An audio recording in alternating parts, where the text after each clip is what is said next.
Good afternoon. The May 30th, 2023 School Board Work Session is now in order. Paul, roll call, please. Mr. Susan? Here. Ms. Wright? Here. Ms. Jenkins? Here. Mr. Trent? Here. Ms. Campbell? Here. Please stand for the Pledge of Allegiance. I pledge allegiance to the flag of the United States of America and to the republic for which it stands, one nation, under God, indivisible, with liberty and justice for all. The first topic to hold a public hearing for Board Policy 5511, Dressing and Grooming. Is there anyone present who wishes to address this item? Is there anyone present who wishes to address this item? Is there any board discussion? I was Ms. just Campbell? going to say thank you to, I think, Mr. Reed and Ms. Klein for interpreting our many items of discussion and getting them all in there somehow in a coherent fashion. I appreciate it. Good job. Anybody else? All right, next topic is social media litigation. You guys have the floor. Thank you. Steve, Sharpentier Law Firm. Hang on, I got you. Now you got it. Oh, we're better? So Yes, sorry. we're good. I want everybody to hear me. Steve, Sharpentier Law Firm. One of the few law firms that was educated almost solely by Brevard County Schools, starting with the 5th grade in Coquina, all the way through Titusville High School, Eastern Florida State College, and then on off to UCF, then FSU. So, you know, I kind of have the state covered there, but we really appreciate what you guys are doing. And along with Jonathan Kiefer of Wagstaff and Cartmel and Stephen Mayer of the Mayer Law Firm, I'm here today to kind of kick this off, and we'll hear some more from John about the specifics, but we'd like to talk to you about the social media litigation issue. We also refer to it as social media addiction. And if you've read, and I'm sure you have, any of the articles going around the country on this issue, it is on the forefront. As far as our track record with you all, we are in the process and toward the end of the Jewel litigation. So this same team was selected by you all to do that. And I think we've done a really good job with your help, and we're just still delivering on that, and delivering in a good way that I hope makes a positive impact on Brevard County schools. We also, this same team, was part of the team that represented Brevard County in the opioid litigation. And we are, again, we're not quite as far along in that case, but we are toward the end and doing very well on behalf of the county. So I think our reviews will be good. I think our track record and credibility and communication skills are good, and working with your council and both the county's council and their teams and your team has worked out very, very well. So we have a little bit of a track record. Also part of our team who is not here today is Kendall Moore, who's been very valuable and very helpful, especially with the communication aspects. So what I'd like to do is turn it over to somebody that didn't go to Brevard County Schools but is very well educated, and that's Jonathan Kiefer, and he'll give you some more details on where we are and where we hope to take you.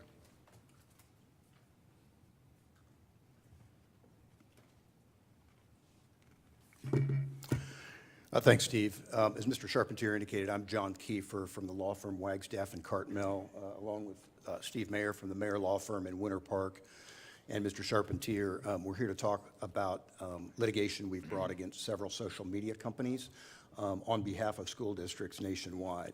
Forgive me if I'm talking a little bit fast. I understand you have a full agenda today, and I'm going to try hard to stay within the allotted time.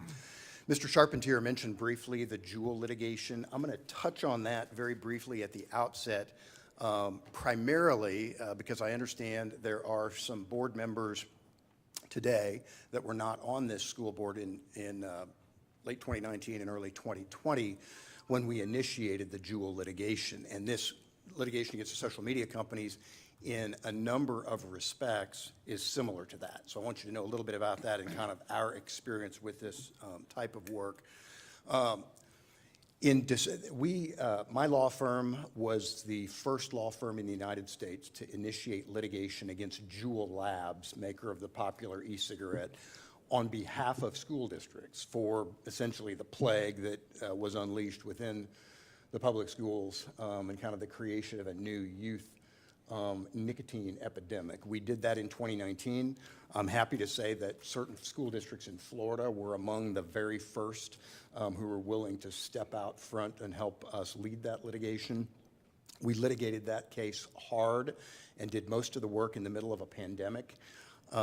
Late last year, there was a global settlement reached against Juul Labs and certain individual defendants that's been reported in the news media of about $1.7 billion. That's on behalf of about 1,500 school districts nationwide. The remaining defendant who did not settle is a large tobacco company by the name of Altria, also known as Philip Morris. They own the Marlboro brand. We went to trial against Altria, and 2.5 weeks ago, I was in a courtroom in San Francisco. Close to the end of the trial, Altria settled that case on behalf. It was a school case, San Francisco Unified School District. I'm proud to say a school was the first entity in the United States to go to trial against these companies. They settled that litigation for $235 million. So as it relates to Brevard County, your recovery should be a little under $2.5 million from the Juul settlement, and then close to another $800,000 from the Altria settlement. So we're pleased and proud to have represented you all in that, and to provide resources that we hope can certainly be used to assist with that problem. In that litigation, we also represented a number of other Florida school districts. Palm Beach County, one of our clients, was a bellwether case, meaning they were second or third in line to have their case tried if the San Francisco case had gone all the way to verdict. There's a number of them here on the screen. Brevard was one of the early ones, and I know board member Susan and Campbell were supportive of that litigation when we brought it forward. We appreciated that support then. We appreciate that support now. It's really easy to jump on board when 1,500 other school districts in the country have joined litigation that's been ongoing for 3 years. We think it takes a little more courage to be one of the first to step out, and you all were one of the first, and we think you should be commended for that. Just briefly, in the litigation, we also ultimately represented some of the largest districts in the country: New York City Public Schools, Chicago, Clark County, Nevada. And again, we feel like one of the reasons we were able to do that is we were literally the boots on the ground litigating the case, but we also had an early show of support from Brevard and some of the other districts here in Florida. So what's the social media litigation all about? Well, a lot of you have probably seen news reports about increasing public attention, increasing attention in the public health research community about the adverse effects of social media on youth. Just last week, the Surgeon General issued a very sober advisory about the detrimental effects of social media on youth. This is not unlike the Juul litigation. In late 2018, the Surgeon General issued an advisory about an e-cigarette epidemic among students, and singled out Juul as the cause. Litigation was already ongoing at that time and certainly grew thereafter. The Surgeon General's advisory runs 20 pages plus or minus, and for any of you that have the time for that sort of reading, it's an eye-opener, and I would recommend it to you. He also gave an interview on CNN last week. I don't know if any of you caught that. That's under 5 minutes. I happened to watch it. I think it's worthwhile viewing for anybody in the school community. Of particular note, one thing that he said several times, which resonated with me, is that these social media platforms, so Meta, which some of us know as Facebook, but that's Facebook and Instagram, TikTok, YouTube, Snapchat, they run off of algorithms, mathematical formulas. So kids, for example, aren't just necessarily viewing whatever their heart's desires lead them to. They are being fed a stream of content that is mathematically derived, sometimes through the use of artificial intelligence, for the purpose of keeping their attention on the social media platform. That's called engagement. These platforms only make money by selling ad revenue. If anybody has a Facebook account, you can create a Facebook account for free. So how does Facebook make money? They make money by selling ads. And the more users are on their platform and the longer amounts of time those users spend on the platform, the more ad revenue they can charge. So when we initiated this litigation, and sued these platforms, we treated it like a product liability case. And we said, look, if you make a car in 2023 and it doesn't have a seatbelt, and somebody gets injured or killed in an accident for lack of a seatbelt, you're liable. The same thing we contend should apply to these social media platforms. These are not passive platforms like in the old days when I went to high school. If you wanted to talk to a friend, you picked up the AT&T telephone line and you called them and spoke to them on the other end. These platforms are not passive. Their algorithms are a product. They're a product that they create. They're a product they create for the purpose of profit. And they are a product, we contend, that is defective. It's unreasonably dangerous as it pertains, at the very least, to minors and teenagers. And so we believe they've got potential liability there. So we're very happy to see the Surgeon General echoed our view in his interview to CNN, that these are, in fact, products. We expect manufacturers of products to adhere to certain safety standards, and if they don't, there should be consequences for that. Notably, I thought, he also said, we don't expect parents to inspect motor vehicles and understand all the engineering behind them so as to reach a conclusion about whether those vehicles are safe for kids. That's not the job of parents. Certainly parents have a role to play as it relates to their kids' social media, but these algorithms are complex, they're opaque, they are not disclosed, and I think it's beyond the realistic expectation for any parent that they're going to have any meaningful understanding of the type of content that may be being served to their kids. A couple of recent statistics, 45% of high school students report using social media daily. I think that's a low number, frankly. 24% of teens report being online almost constantly. Again, that's one survey. I think that's a bit low. Facebook has until recently dominated the market.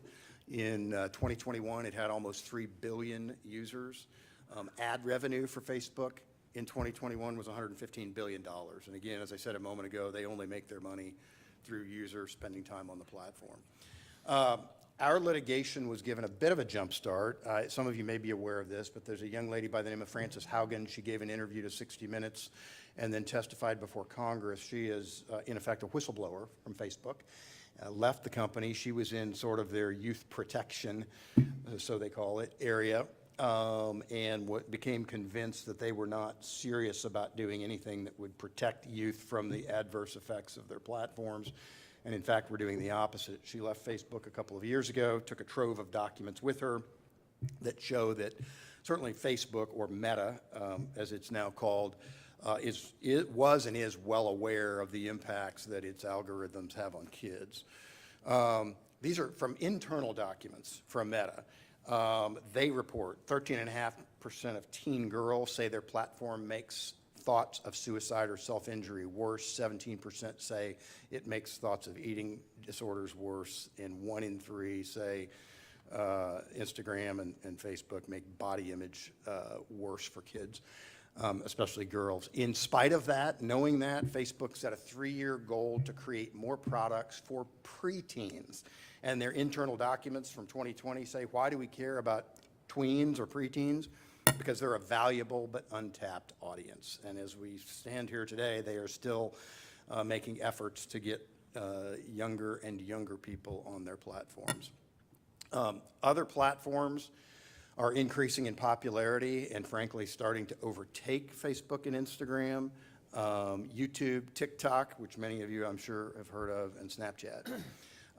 So litigation was initiated late last year.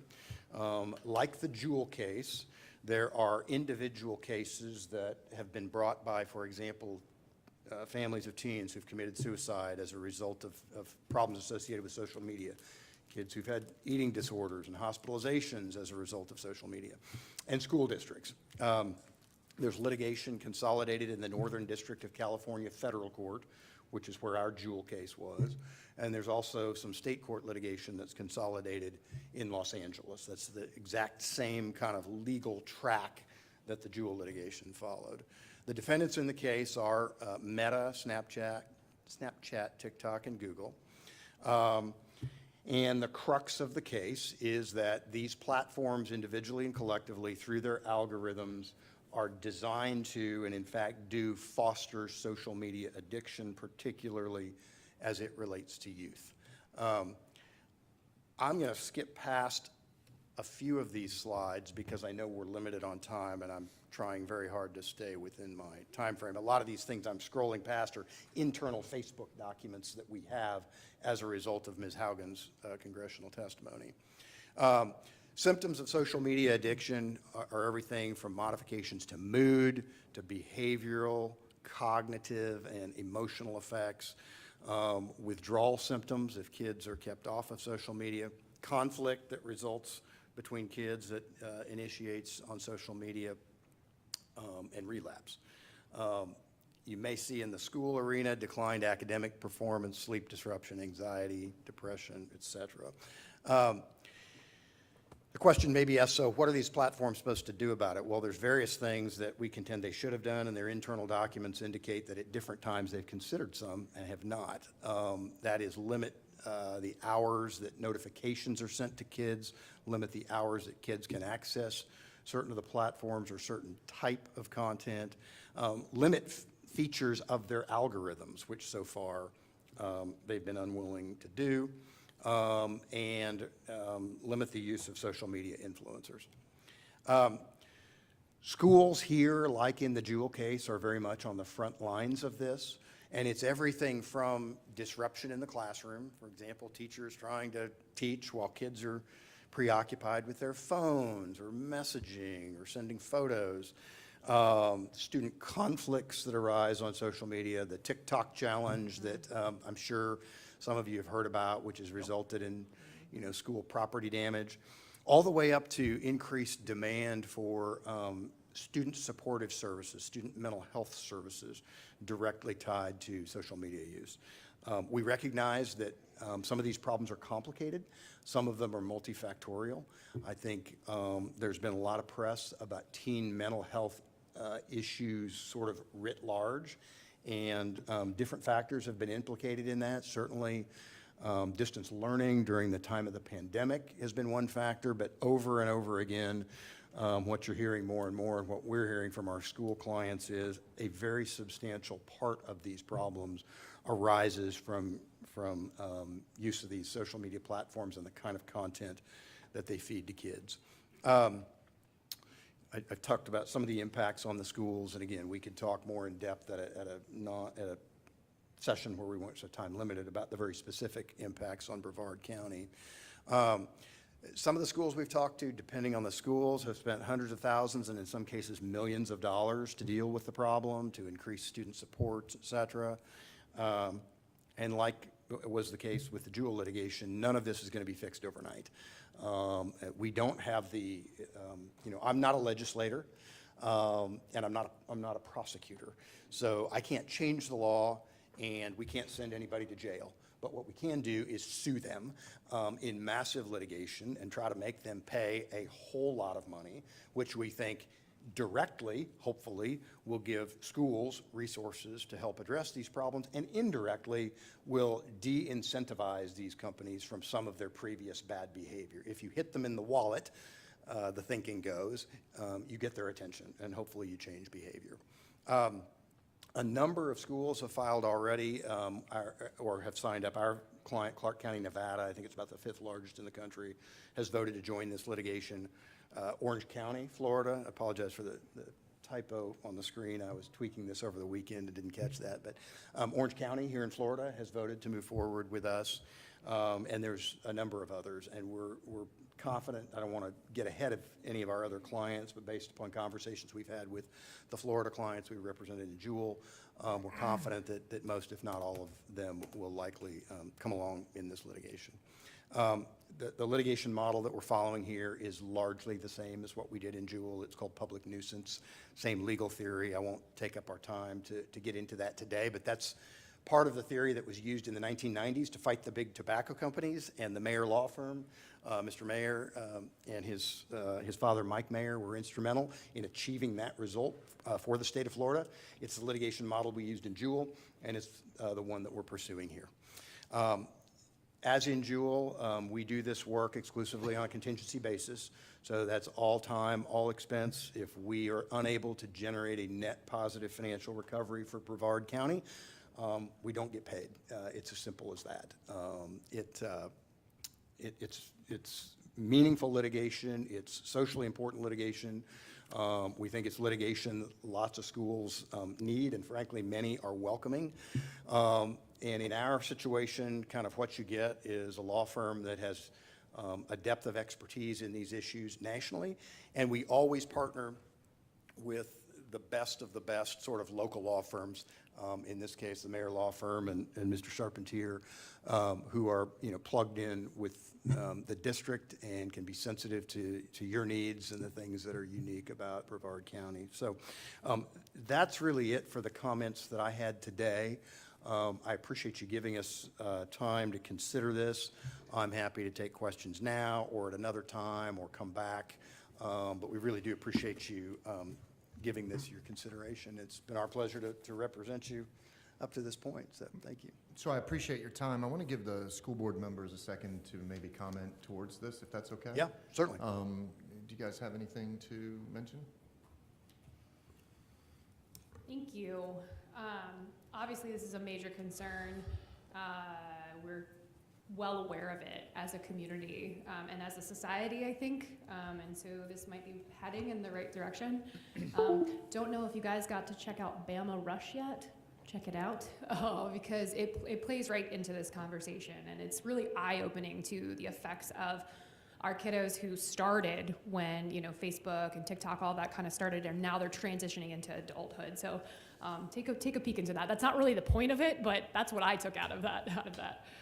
So thank you. I appreciate it. I think I know the answer to this, but because this is being done publicly, I just want to ask this question in case the public is paying attention.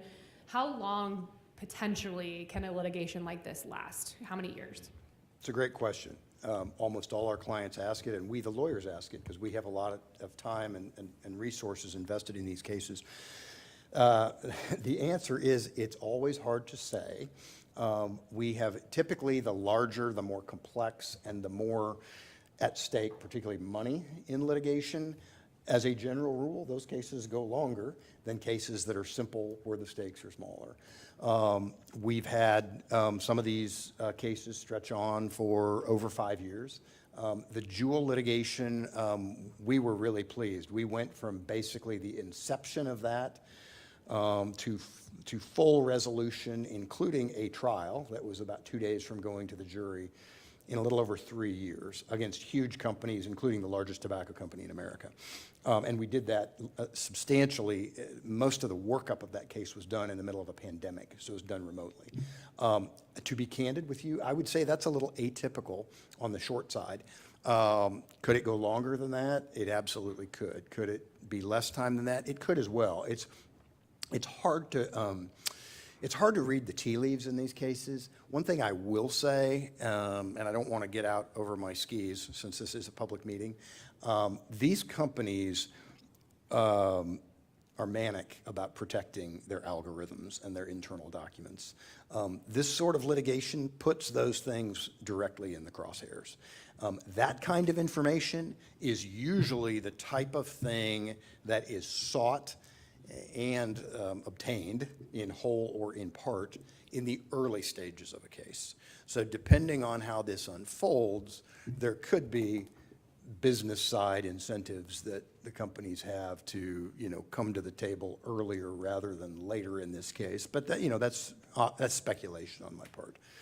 But the last thing I will say is, we would not anticipate a lot of ongoing need for resources and support from Brevard County, whether it were to last a year or 5 years, just to pick two numbers.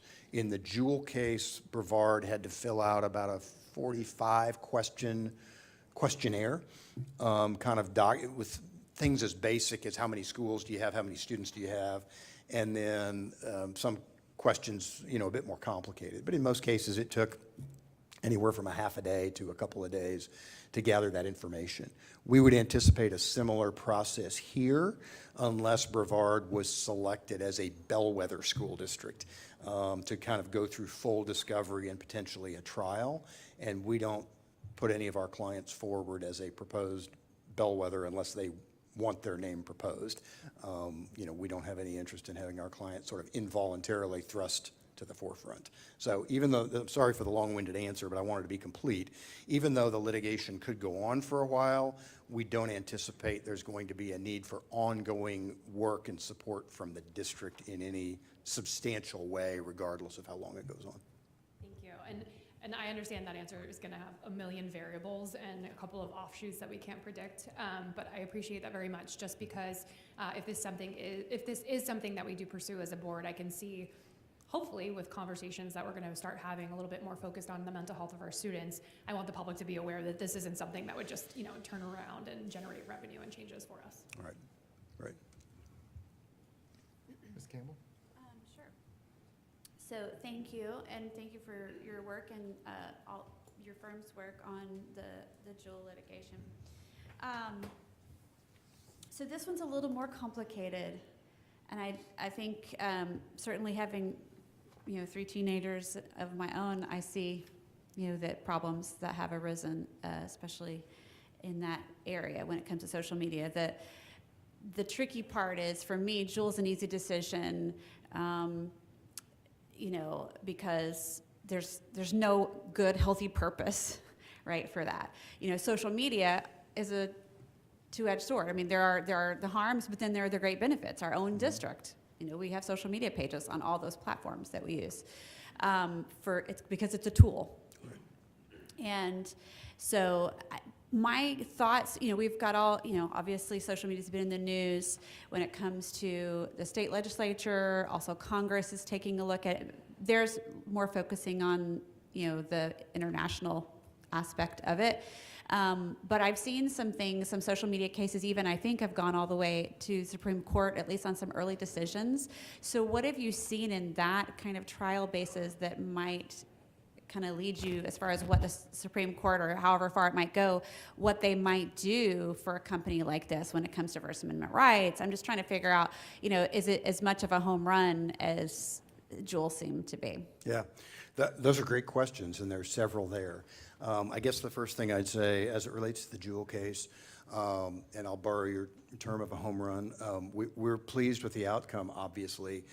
That outcome certainly was not preordained or even visible on the horizon when we initiated the litigation, and I can certainly tell you it took a lot of not only hard work, but threading various needles, legal needles, factual needles, et cetera, to kind of get that litigation to where it ultimately landed.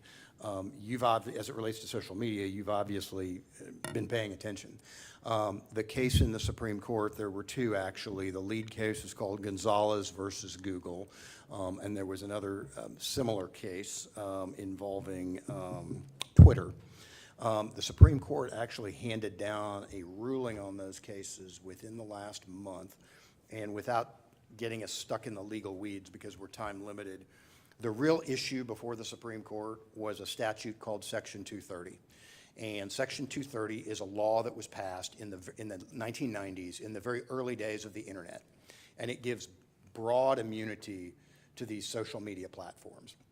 And the idea was this industry, the internet, and it was really designed for the internet before any of the social media platforms even sprung up. The idea was, in those days, the internet is sort of like a telephone line, right? And so if you think about, an old mob movie, if the 2 mob guys plot a robbery or a murder over a telephone line, AT&T isn't typically liable for that just because somebody did something bad using their communications network. So the thinking behind Section 230 was just that. This internet is a brave new world. It's in its infancy. We don't know where it's going to go. So we as Congress are going to give immunity to these internet providers.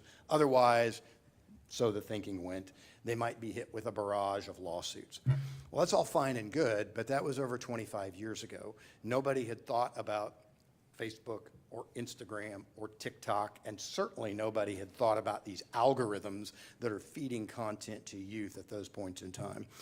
The Gonzalez case involved someone who died in a terrorist attack in Europe, and the allegation was that Google search utilities were used by members of a terrorist group to target the terrorist site, and then people were killed, including the daughter of one of the named plaintiffs. And the suit was brought under what's called the Anti-Terrorism Act.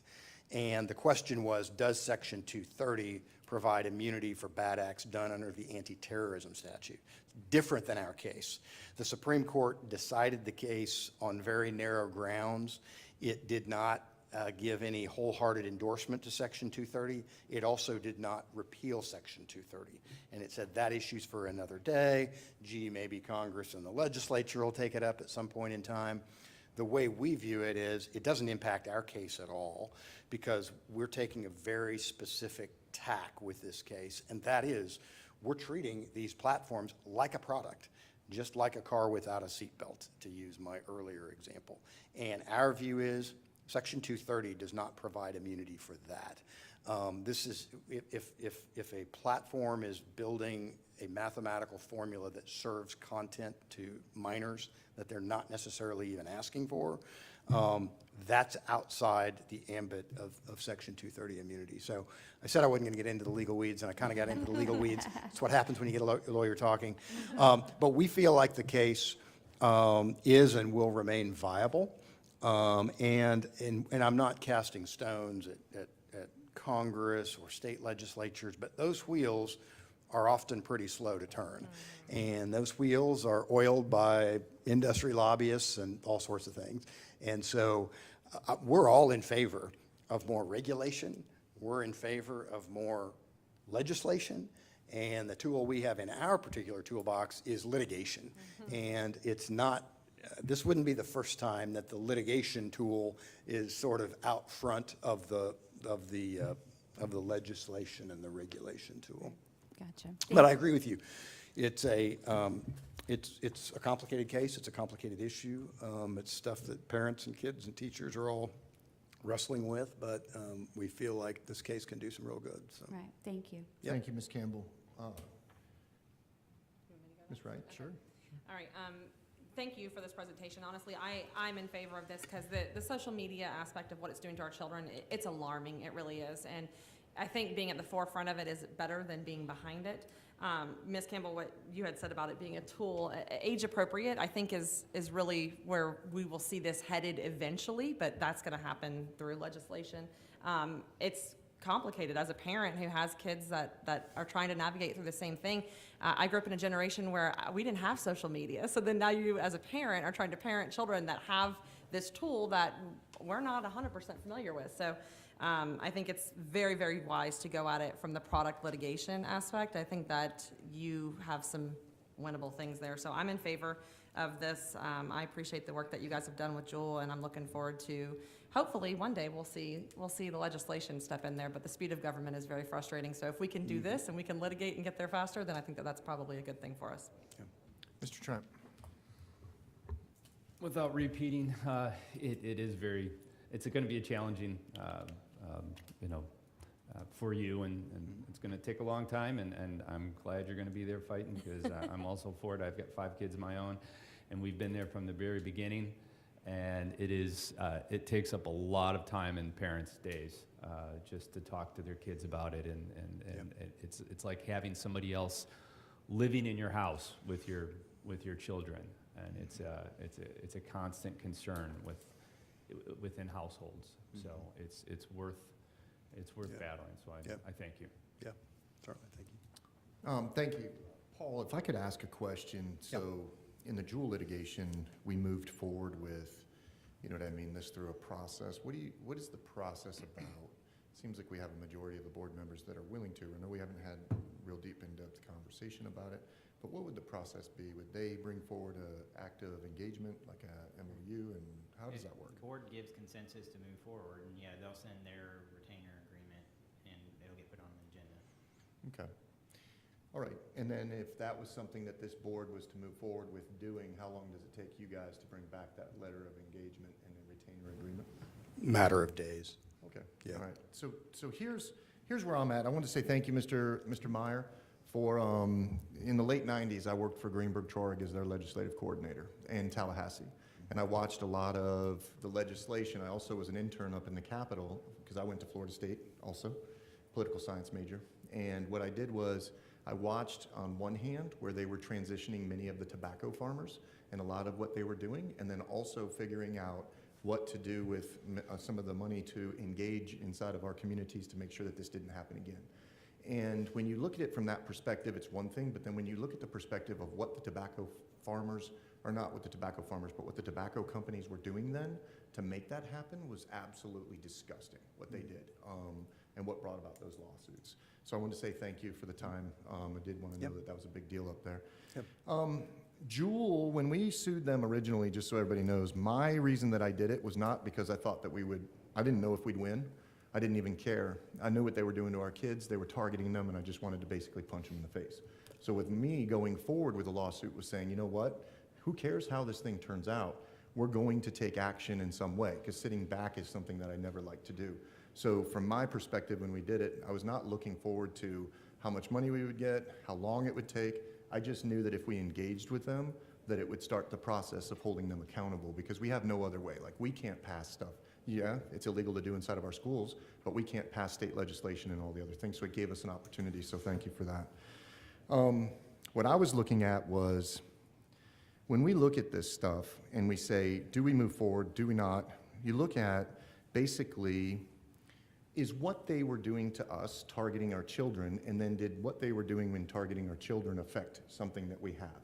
We have evidence inside of our school district that social media created such a problem that we then had to come back and reinforce our cell phone policy, which meant that we had issues inside. We had teachers that testified in December about that, and I feel very strongly that that's an issue. And if they are targeting our students for these behaviors, creating a psychological problem with them to do that, I think that that gives us a huge opportunity to move forward. I also, some of the things that we dealt with was not only that, but we also had a lot of teachers that felt like some of the things that we were dealing with, basically they were sick and tired of dealing with inside the classroom, because they didn't have control of their classrooms anymore.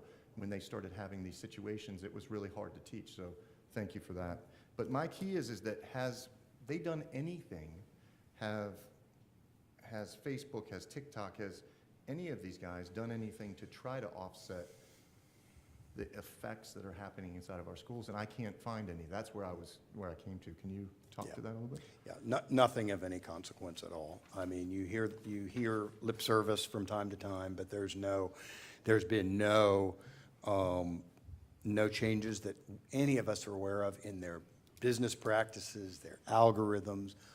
We haven't seen anything proactive done in terms of youth mental health or school type things. I mean, again, I hate to keep reverting to the Juul example, but to play off of Mr. Sisson's comments, I'm really glad he brought it up, because I don't mean to suggest this stuff is all about money. Because I'm a civil litigator, that's the only recovery we can get for our clients, unlike the prosecutor that can send somebody to jail or a legislator that can change the law. But to his comment about in the early days of the Juul case, weren't really thinking so much about money as just sort of punching them in the face, to use his term. That's what really impressed me going around the country, talking to school boards, which I don't think as a group, as a category of people, I don't think school boards are that litigious, right? But I was, and this was before COVID, and that preoccupied everybody, but what I was really stunned by was the number of school boards with exactly that sentiment, where we've got to do something, we've got to say something, we've got to take our stand, we've got to punch them in the face, try to get their attention. That actually worked.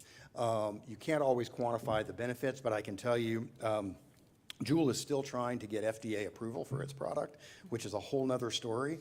But in begging the FDA to allow it to remain on the market, it set forth a litany of things it will do and a litany of things it will not do if it's allowed to remain on the market, all of which have to do with kids and youth appeal and things that, frankly, they should have done before anybody sued them and before any school district sued them. But when when people start stepping forward, but especially school districts start stepping forward and start stepping forward in mass in the form of things like litigation, it does tend to get the attention of big corporate defendants. And they're, the social media platforms as a group have kind of a black eye right now in the overall court of public opinion, not just as it relates to kids. And so I think, the more school districts sort of bring the fight to them, the greater the likelihood is that hopefully they will start instituting some reforms from within separate from what we're trying to accomplish in the litigation. And thank you for that explanation, and I think some of the new board members may not have been a part of the school district when the TikTok challenges came out, and that was absolutely disgusting.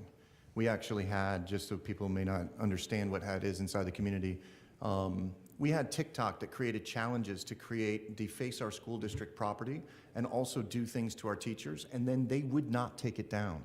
Like, TikTok decided that they were not going to stop what was happening to our schools.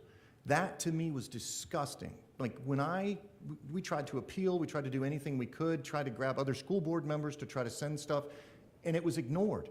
They knew that this kind of stuff was going on, and there was no kind of try to control it, try to shut it down, anything. And in my mind, punching these guys in the face with this kind of litigation is getting back at the situation that we had. We had defaced property. We had teachers that were touched inappropriately. We had all kinds of stuff that was recorded and put on TikTok as these challenges, and they're a joke. And I wanted to say thank you to bring this forward. I would say that we have board support to bring it back as a discussion item with your stuff. I would like to try to do that. Do you guys feel pretty confident that we could bring that back? And then before we would vote on it, we could have that final discussion, but I think we could move in that direction. Absolutely. Because timing's a thing. Yeah. Jean, you're there. Ms. Campbell, we're good. Ms. Jenkins, we're good. So what I would say is bring forward your retainer. We'll try to get it on maybe the June 16th meeting that we have. I think it's the 13th. And then maybe we'll move forward with that. And thank you so much for coming forward. Yep, it's our Appreciate pleasure. it. Okay, Thanks a lot, thank guys. you all for your time. Appreciate it. Much appreciated. While they're going away, I wanted to talk to you guys about the next presenter. Ms. Christine Crisafulli has an organization, Life Recaptured, that is amazing. Okay, many of you guys know about it. But I wanted to give an opportunity. I went out there and I spent some time with her and John Casey, who works very closely with her, and I was floored. We always knew there was a little situation that we had. After talking to them, I needed to move into action. So I wanted to give them an opportunity to explain what they do so that the board could, in general, understand the problems that we have inside of our community that we may not already know is in existence. And then I'm going to ask the board, if it's okay, if they work with our staff to give help in how to engage with our students and our staff on delivering the human trafficking portion of our curriculum for next year. So with that, Ms. Crisafulli and Mr. John Casey and others, if you guys will come forward. Thank you, gentlemen. If you guys will come up, and we can even have you guys sit and each have your own mic. If you have a presentation, we could put it on top of the thing. But I wanted to just give you guys an opportunity. You guys don't have to sit so far apart. You guys can just grab the mics and come over. It's like a congressional hearing, and we hate it. We actually try to come down level with you.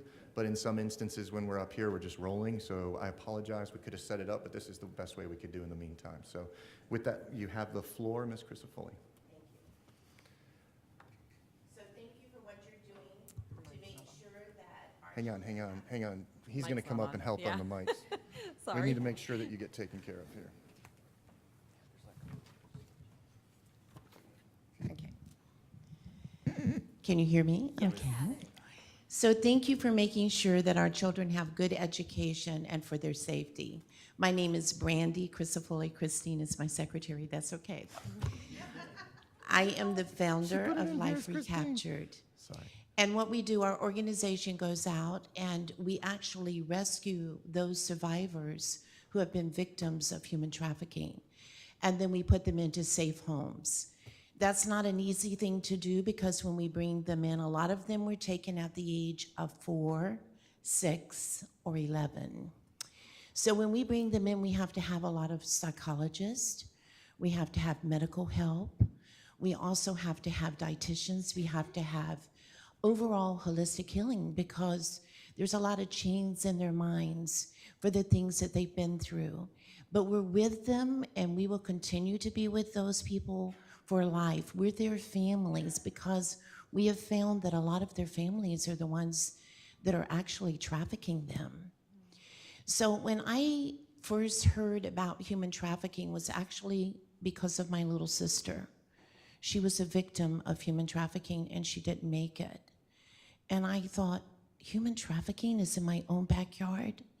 So what I did is I went and I received training for 4.5 years. you would be surprised at the people that we talk to that don't believe that we have any human trafficking going on here in Brevard County. When you're trained and you hear the depth of this, how wide it is and how deep it is, and what's going on, then you begin to realize we have a duty. We have a duty to go into our communities. We don't just go out and rescue human trafficking survivors. We go out and educate. Sometimes, I know you'll find this strange, but sometimes when I'm speaking, people will act. Coming and sharing your passion with us today. Ms. Jenkins? I've never heard of you before, so thank you for coming here and sharing your story, your personal story, and how you were motivated to make this your path. It's inspiring, and I appreciate that so much. It's emotional for me because I'm thinking about a scenario and a student that I had just recently interacted with, and was near their home, just like seeing the real implications of all of it. It's dangerous, and it is prevalent, and it is silent. We're hearing more and more about it, so I appreciate you bringing awareness to it. And you know, it's frustrating to me because you said a word that we're hearing so often being rebranded, and it's so dangerous, you know, grooming. Our children need to understand what that really means, right? And it's gonna become more and more difficult for our school systems to really make a difference in this area when we legally can't teach our kids about their bodies or use the right words or teach them what an inappropriate or an appropriate touch is, because it's not gonna be our role anymore. And so really the only ability we have to make a difference here is what you're speaking about, is continuously educating the adults in the room to identify what those warning signs might be or those red flags might be, unfortunately, without having the words or giving the words to the children themselves.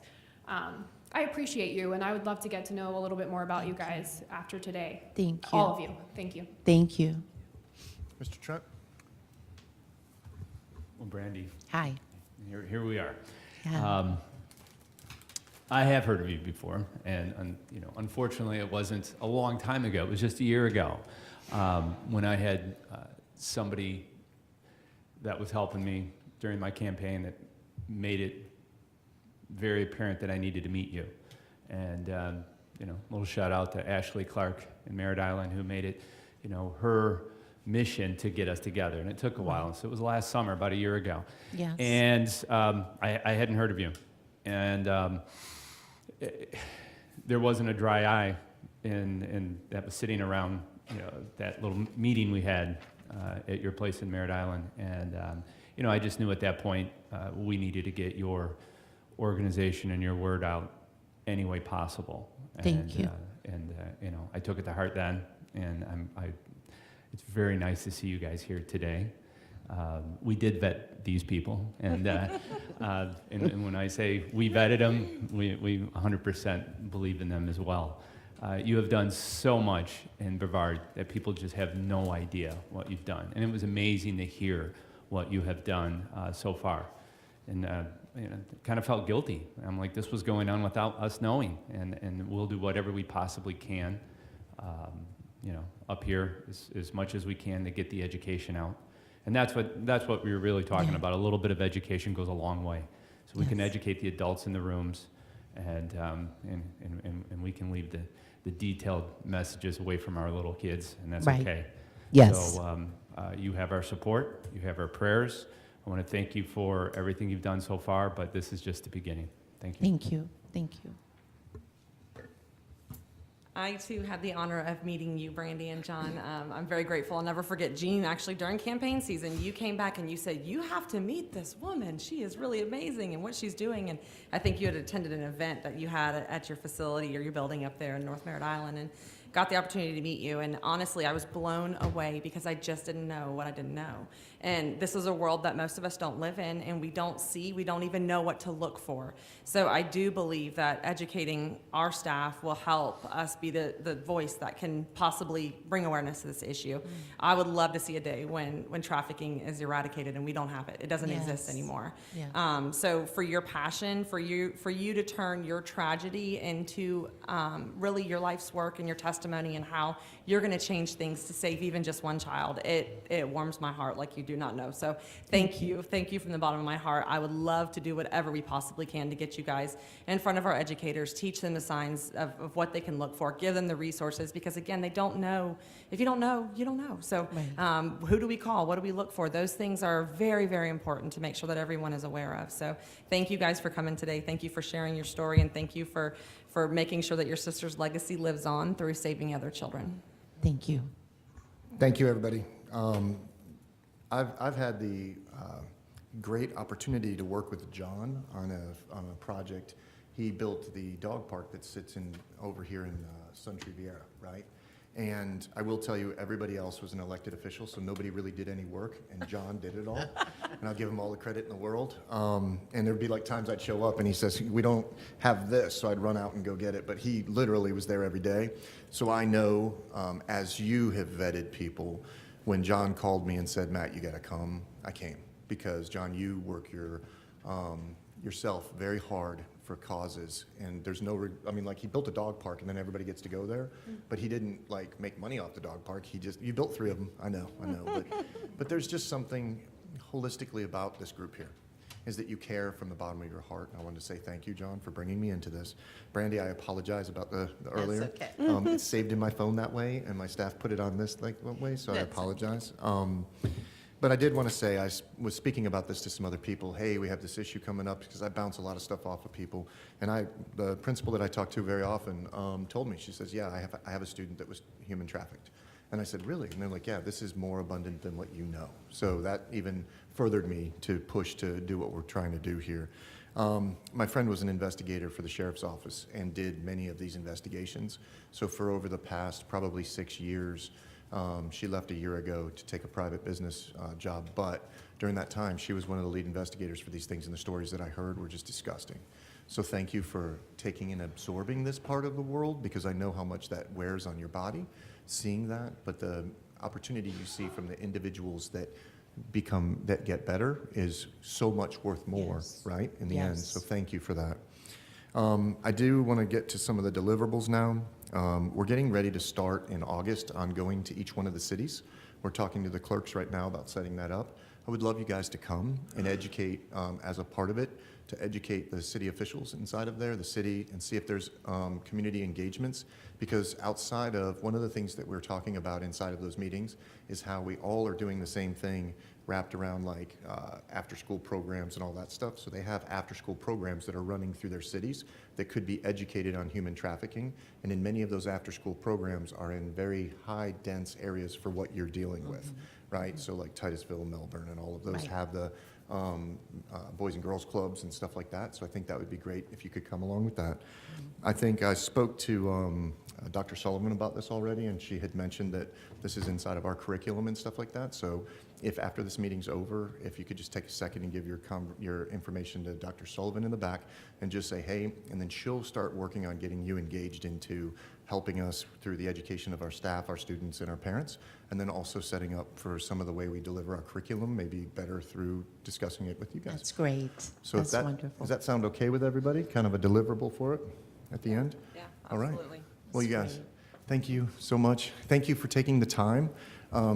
It sounds like any vetting that I do, I should do through you, because that was pretty intense. I was former CIA, and I invited him. I was like, yeah, it's like my wife every day. I go home, I'm like, get vetted. So thank you so much for all of your time, but thank you. God bless you guys, and I Yeah. appreciate you. Thank you. Thank So- you. Is everybody doing okay on Yeah. bathroom breaks, all that stuff? We're okay? All right. Next topic is our amazing Head Start team. Here we go.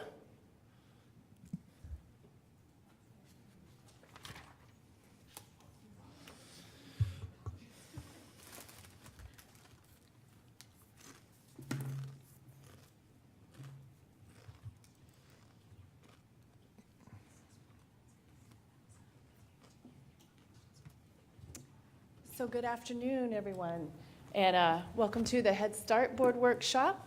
For the two who are brand new for me presenting, I am Wendy Smith. I am led by Mrs. Jane Klein under Elementary Leading and Learning. So I supervise 10 elementary schools, but also have the pleasure of being the director of the Head Start program. As school board members, you are our governing board for the Head Start grant, and as required by the governing board, you have to be apprised of what is going on in Head Start, so that hence that's why I'm here. First of all, I'd like to start off, as I always do, with our vision and mission, and because we have 2 new members, I will just share it with you, is to serve our community, enhance the lives of preschool students and families by delivering the highest quality education in a culture of dedication, collaboration, and learning, where our mission is to serve every pre-kindergarten student and family with excellence as the standard. Our agenda today will include going over our Head Start overview, program goals, education, our oral health initiative, the continuation application, National Head Start Association annual conference, and board governance training. So getting started with the overview. Just to give a background of the history of Head Start, it did originate in 1965 under President Lyndon B. Johnson's War on Poverty. It was in the Office of Economic Opportunity, to the Office of Child Development, moved to the Administration on Children, Youth, and Families, that's in the Department of Health and Human Services. It's currently, or it's a full-fledged federally funded program, and it delivers the comprehensive early learning, health, nutrition, and family support to over 1 million children ages 3 to 5 who are living in poverty. Now, compared to back in 1965, where it started as a summer program to break the cycle of poverty, it started with 561,000 children or families, and now over 1 million. The goal of Head Start is to promote school readiness of children ages birth to 5 from low-income families by supporting the development of the whole child to include early learning, health, and family well-being. Now, BPS was awarded the grant in 2012. It is a 5-year grant cycle, so BPS has been awarded the grant twice, and now we are in the 3rd 5-year cycle. So actually it's been awarded 3 times, but we are in the 1st year of our 5-year grant cycle, the 3rd grant cycle. Brevard does have early Head Start, which is birth through 3, but not in Brevard Public Schools. It's actually the Children's Home Society. So for BPS Head Starts, just the facts. I want to let you know for 2023, 2024, the locations will stay the same. The school sites in the north are Coquina, Enterprise, and Mims. In the central area, it would be Cambridge, Endeavor, Saturn, and Sherwood. And in the south, we are housed at Discovery, Jupiter, Palm Bay, Port Malabar, and University Park. We are fully funded for 624 slots, or 624 children. We divide that out to 35 different classrooms. This is where it gets confusing a little bit. There are 20 Head Start VPK classrooms, which means 4-year-olds, and then 15 Head Start 3s, which means those are 3-year-old classrooms. There is a requirement for us to serve 10% of our students who have an IEP, so we work with, to make that a goal. If you see our Scan Me symbol, we are trying to put it everywhere in front of school offices, on our website, and anything we can get it out to people so that parents can scan that and take it right to our Head Start website. So what's the difference about Head Start? As you know, we also have other 4-year-old programs, Step Forward, Blended, we have the Pre-K ESE, and then we have Head Start. But what's different about Head Start? First of all, there's an eligibility meeting to be able to attend Head Start. It's based on age, 3- and 4-year-olds, and income. And that's on a sliding scale based on how many adults and children are in the household based on the poverty guidelines. There is a student-teacher ratio that we fund of 3 adults for every classroom. So in our 3-year-old classrooms, we have 1 teacher and 2 IAs to up to 17 children. And in our 4-year-old classrooms, we have 1 adult or teacher and 2 IAs, and they max out at 20 students. We have instructional coaches. Currently, we have 4 instructional coaches for the next school year who are deployed to go out every week to those Head Start sites and work with the teachers and IAs as teaching teams to help support the children. There is a school readiness focus where families make readiness goals that our coaches and our teachers help them with. There is also a required community assessment once every 5 years. The board was presented with our community assessment last year. It's quite a detailed document, and it talks about the poverty within Brevard and where the pockets are so that we can best serve our students and families. We have a policy council, which parents from every school site represent their school and come up and meet with my assistant director, Terry Barlow, at the Clear Lake site. We have family advocates who do the eligibility meetings, but they also set family goals with the families and provide wraparound services. Now, what does that mean? Well, a family goal might be that a parent wants to receive their GED. Well, the family advocate would help that parent get hooked up with the right people to receive that. They might need a job, so the family advocate could help them seek out employment, practice an interview, write a resume. A family goal might be something to do with health, and the family advocate would get them with the right people to help them with their health goal. And that's what that wraparound services means. That it's not only for the students, but it's also for the families, all in an effort to help the pre-K students be ready for kindergarten. There is a parent committee at each school. We also have a health services team, and I'll talk about this a little bit more in detail in a minute, but we do have a health manager and 3 health techs, one being a full-time dental hygienist for us. And if you were on the board a year ago when you approved that, I've got some great statistics for you in just a minute. Yes, the kids have to brush their teeth daily, and so that's an ordeal in itself with the 3- and 4-year-olds brushing their teeth. And due to the dental hygienist, we don't have to go to a dentist anymore. We have on-site dental exams. So again, I'll share a little bit more about that in a minute. We have 5-year program goals. Remember, the grant is for 5 years, and at the beginning of that baseline grant, we write goals. In an effort not to read this, I'm just going to give you some key words to our 5 goals. Our first goal, the key words, is school readiness. Second goal, our key words are the high-quality workforce. That is a consistency of care to provide professional development to our teachers and our instructional assistants, as well as practice-based coaching, where our instructional coaches go in to support the teachers and IAs with instruction. The key words for goal number 3 is parent engagement. We want to help them be able to help their own children with kindergarten readiness. Goal 4, it's a year-round process to reach out to eligible families. Remember, I said there's 624 slots.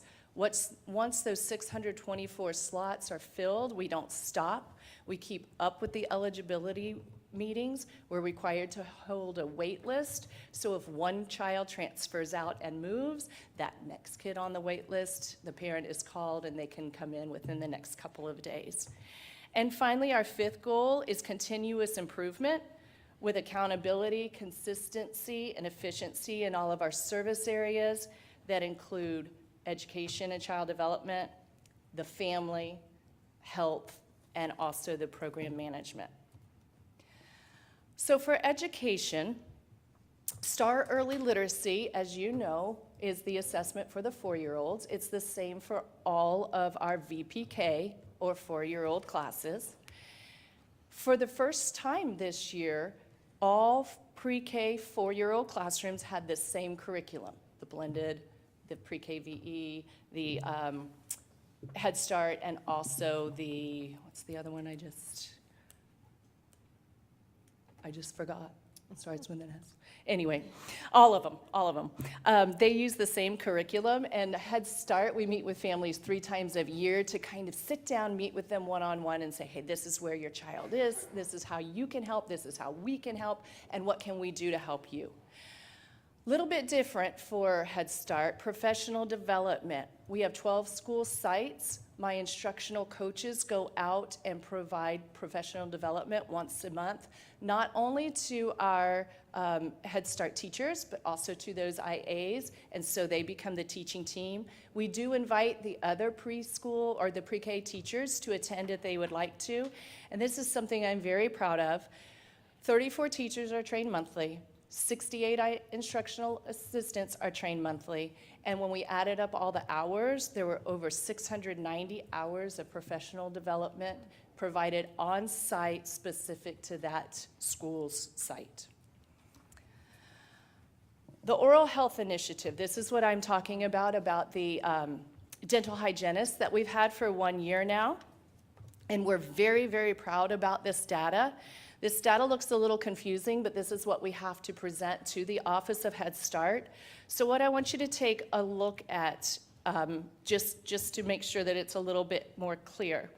In 2021 through 2022, the middle column, there were 71 children diagnosed as needing dental treatment, and 36 of them received the dental treatment.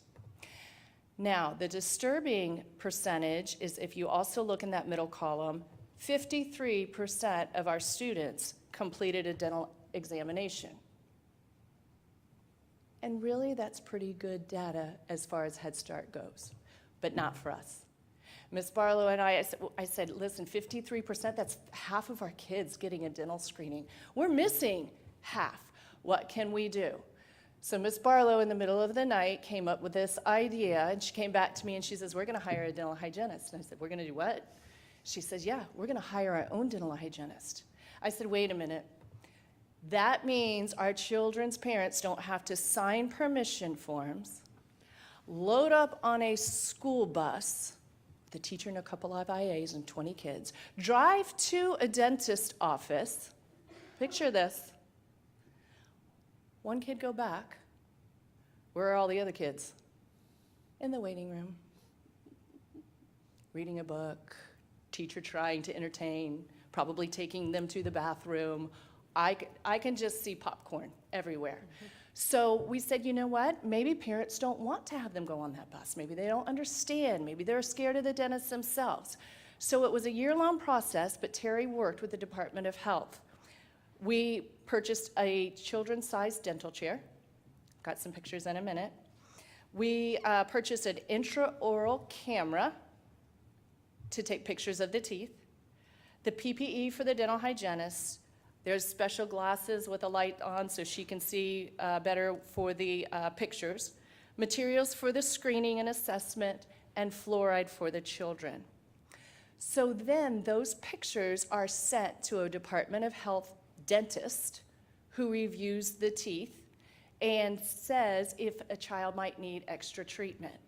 So let's go back to the data for a minute. Remember, 53% of kids received the dental screenings prior to our own dental hygienist. If you skip over to the 2022-2023, as of April 2023, 98% of our kids had that dental screening on site. More importantly, byproduct of this initiative that we never even thought of, 71 kids year before were diagnosed with needing dental treatment. Now we diagnose 203 who needed additional treatment, and 92 have already in the process of getting that extra dental treatment. That means cavities being filled, or something else that the hygienist couldn't do on site. I will tell you a great uplifting story. There's about 10 children who need urgent care right now, meaning that Brevard Brevard County might not even be able to do that because we have to go over to Orlando in case they need to be put under for some kind of treatment. There is a child in so much pain right now that they are having to go over to Orlando. The family advocate is helping secure all of this treatment, and the child is going to be able to get some cavities removed that were put in, actually in another country, and maybe even some teeth removed. However, he won't be in pain anymore. So what a great byproduct of that, yay, we got the 98% of our kids screened, but more importantly, kids who need services are getting them more frequently. So big shout out to Terry Barlow and my oral team for that. Now the continuation application, remember I talked to you about a baseline application and we write it once every 5 years. They don't let us go for 4 years doing nothing. The continuation application is an annual application that we have to produce, and Mr. Susan signed that a couple months ago. It was sent to all of you for review to provide input. But just a quick comparison between the baseline versus the continuation. Like I stated before, the baseline is once every 5 years. We have those program goals that I just went over, those 5 with the key words. What's our service delivery? In other words, where are we going to service our children based on that community assessment? The budget, and then strategies to get the most responsive needs to the family and children who need them. So then the continuation application is us reviewing our program goals, making any changes if needed, the rationale of changes. We use data for continuous improvement. We have to describe any challenges that might come up, and then we have to update our budget. So that's the difference between the baseline versus the continuation. We've had our baseline approved for the 5 years. We've had our continuation approved for the 2nd year. So there'll be 3 more continuation applications prior to submitting another baseline application. Now, our National Head Start Conference. 1 year ago, my team of coaches, instructional coaches who go in and provide that PD to teachers and to schools, and we actually tier the schools, they said, you know what? We think we do a really good job. We're going to apply to go present at the Region 4 Head Start Conference. I went, okay, I think you're awesome. Go ahead. Well, they got it. They presented in Atlanta last year. It's phenomenal. Great responses. People from all over the Southeast region would contact our program and say, how do you do this? What kind of problems did you run into? Can you help us with this? My team says, hey, we want to go back to Atlanta again. And I said, nope. You're going to go big or go home. Go to the national convention. Go to the national conference and present there. So they big eyes and they said, well, that's kind of intimidating. I said, you know what? I'm so proud of our dental program. Terry and I are going to apply also. So we'll both apply. We just got back. It was the first week in May out in Phoenix, Arizona. There were over 500 applicants for programs. 120 were chosen, and we received 2. Both of our applicants were there. So we put BPS Head Start on the map. We did go big. We came home, but this was our team of coaches. They presented on implementing quality coaching, makes all the difference. And as you can see, they're working with teachers right there on instruction, on program goals, on data. And then Terry and I, and here's a couple of our little pictures of our precious children receiving the dental screenings, presented on how to build an on-site dental program. Each of us had 100 to 150 participants. Out in Phoenix, we continue to get emails daily on other programs going, that was really cool. We couldn't do that, but do you think this could work? And it's just a great collaboration with us, and very, very proud of that. So now here's your job. As the governing board of our Head Start program, there is a required program governance training. It is online.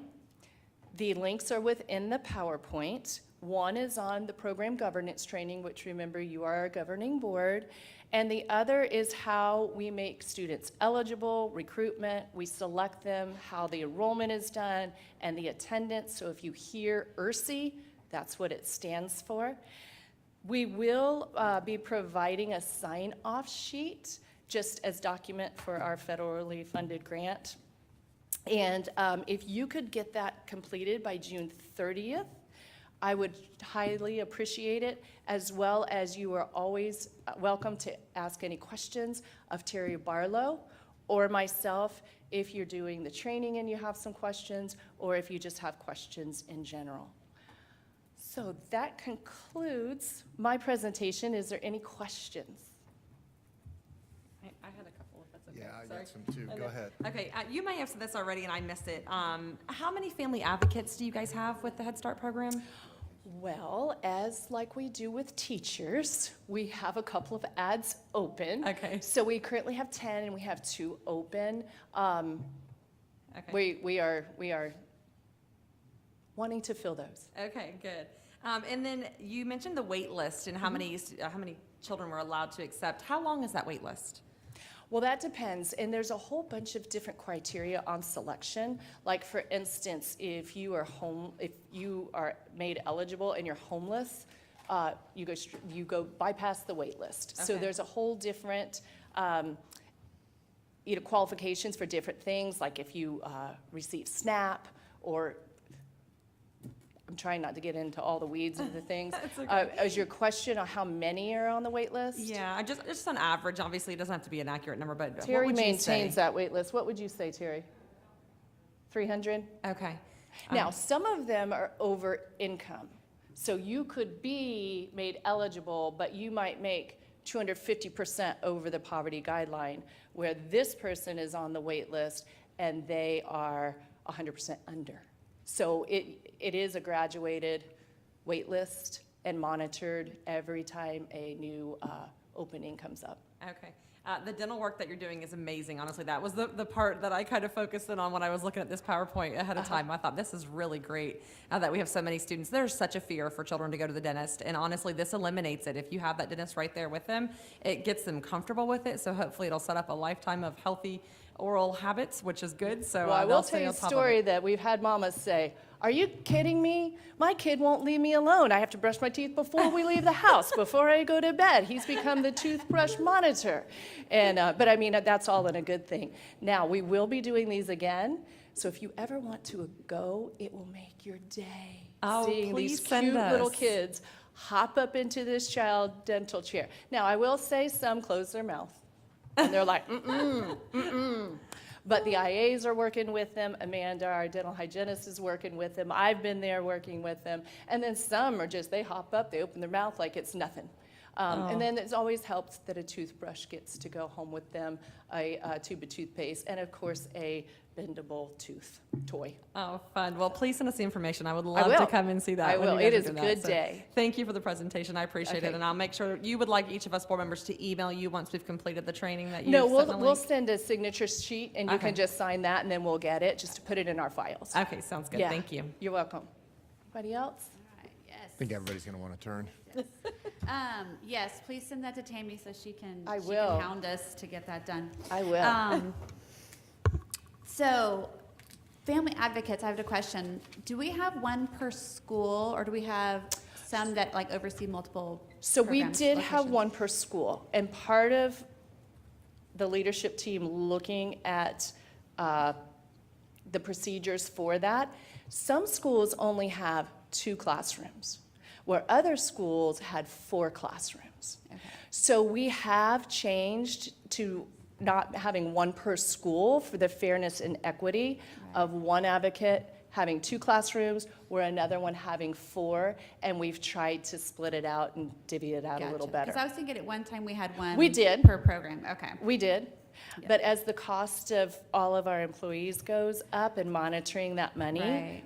we've made some strategic changes that we think were doable. No, I totally understand and agree. So having been on the board since before, when we were just envisioning what the hygienist thing, you know, it's really exciting to now be on the other side of it and getting to see the fruit of all that work and so quickly. So it's exciting, and great job, Ms. Barlow, as well for you guys and your work on that. That's really exciting to see how far we've progressed and what a difference we're making in kids' health. That was it. I'm good. Okay. Good, Gene? I'm good. Okay. Ms. Jenkins? Yeah, just, I mean, for the sake of brevity, I mean, you guys are my people, so I appreciate you. And Thank I always you. enjoy hearing your updates and knowing that our early intervention still exists and it's prosperous. Yes. Obviously, we don't want more and more kids to need early intervention, but it's great that it's being utilized because we know we're meeting the needs of those students when they need Right. it. Yes. Thank you. Thank you. Thank you so much for all of your work. You know you always have the support of the board. Thank you for thinking outside the box and the dental hygienist. That's Yeah. a big area. I know in many of the other school districts that I visit, they have traveling dentists and, you know what I mean, vehicles and stuff like that. So this is great. And showing those numbers, because at first I was like, wait a minute, one person and all these kids, and then you threw those numbers down, and I said, that's amazing. So thank you so much for servicing our kids in every welcome. way, shape you You're can. welcome. So- We'll continue to go big.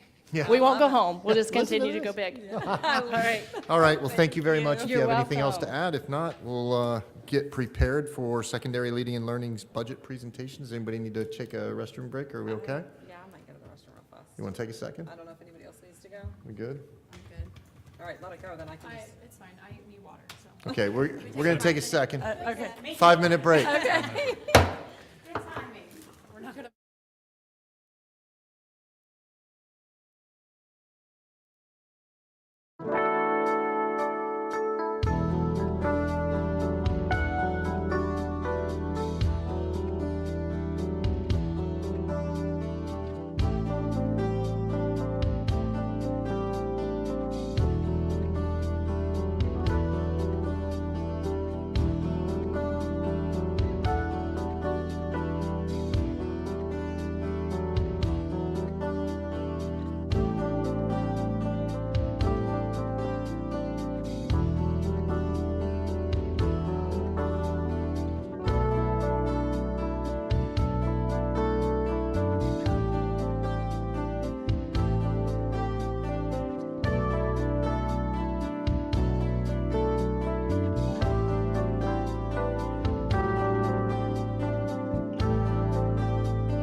welcome back. We now have a secondary leading and learning's budget presentation. Dr. Sullivan, you have the floor. Thank you so much, and thank you for the break, Mr. Susan, because I was lamenting following cute Head Start kids. I feel like that was cruel and unusual punishment, so I appreciate the opportunity to regroup. Thank you to the board for being excited about data discussions and budget. I enjoy it immensely, and you will probably be tired of hearing about it by the time this is done. I want to introduce a couple members of my team. Sherry Bowman, she is our director that, in addition to, of course, principal supervision, she oversees all of our core programming, so she owns one of the budgets that you'll see today. Mrs. Weibelt, in addition to principal supervision, she has no budget. However, she leads our federal programs, and that way, in case, we run a really lean operation. I think you're going to see that very soon. And Ms. Rutledge, of course, runs our career and technical education, very robust management of budget there, so I wanted to make sure she could be here. And Ms. Vega's out of the country, well-deserved vacation. So I can certainly answer any questions in her area. And so to get started, I'm just going to tell you a little bit about secondary leading and learning and how we are organized. In addition to the directors that I mentioned, I also have the adult education team. You've heard from them already this year, and they are a self-funded program, so not taking any of Fund 100 from the district. And then Dr. McKinnon is also a director assigned in my division, also has no budget. So those were excluded from today's conversation. So the way it works is my little department is a handful of us, and we live in 9203, which is my office. And that includes myself, my secretary, Dr. McKinnon, Lena Weibelt, and Frank Stockman, our lead of grants. So that's the office that makes up 9203, and that's why I included Ms. Weibelt's scope of responsibilities on that same slide.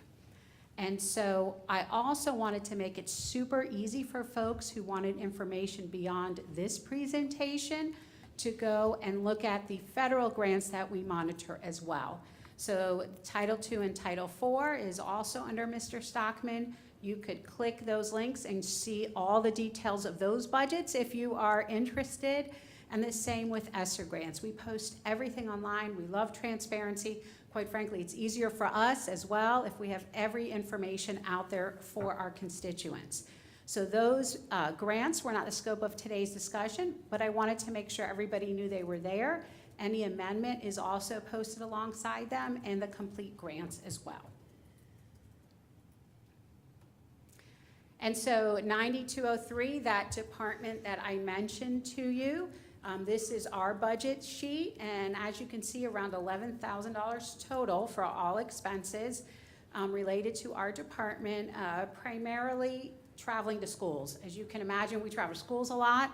We do a lot of school visits, and in the interest of transparency, I posted everything. I did not edit any of these documents.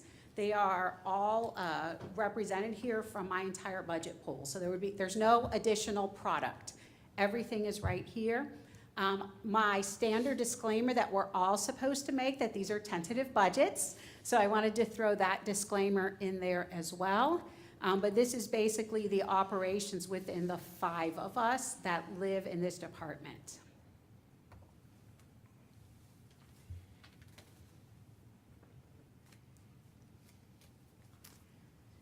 And so I'm going to move on to Ms. Bowman's department and tell you a little bit about how her department is orchestrated.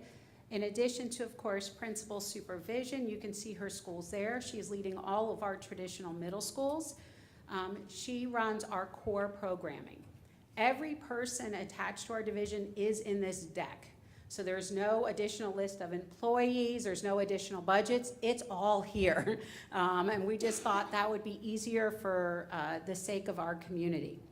As you can see, she has the single point of contact for each of those core areas, meaning we have one math specialist, one science, one social studies, one ELA, one reading, and one instructional coach.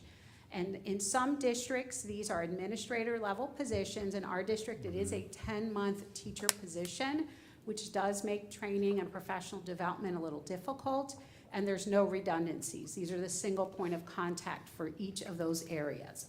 And so this is Ms. Bowman's department.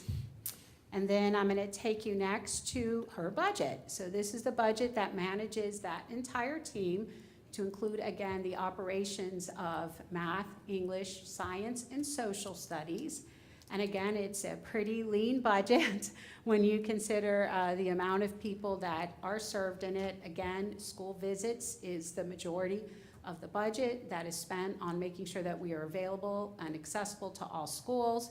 You can see the notes on each of the budget items there. Between all of her staff, her non-staffing budget is just around $28,000.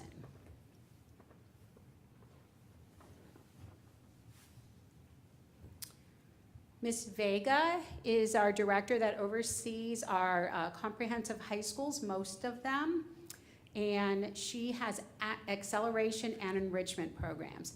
So that means Ms. Vega is running all of our programs like AVID, IB, ACE, Cambridge, dual enrollment, world languages, and then all the K-12 programs, with the exception of media.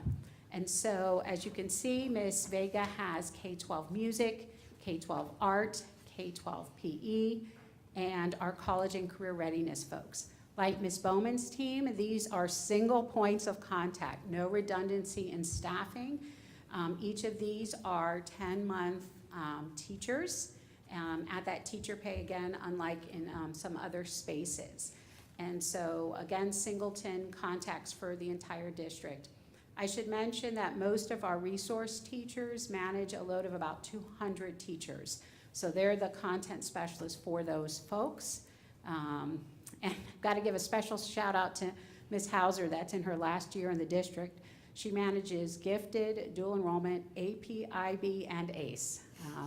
So we have a really talented team that I think serves this district with excellence. Mrs. Vega's budget is below, really similar to the leanness of the other budgets. We have been cleaning up department affiliation, so you'll see an increase in some areas, but that represents a decrease in Sherry's budget.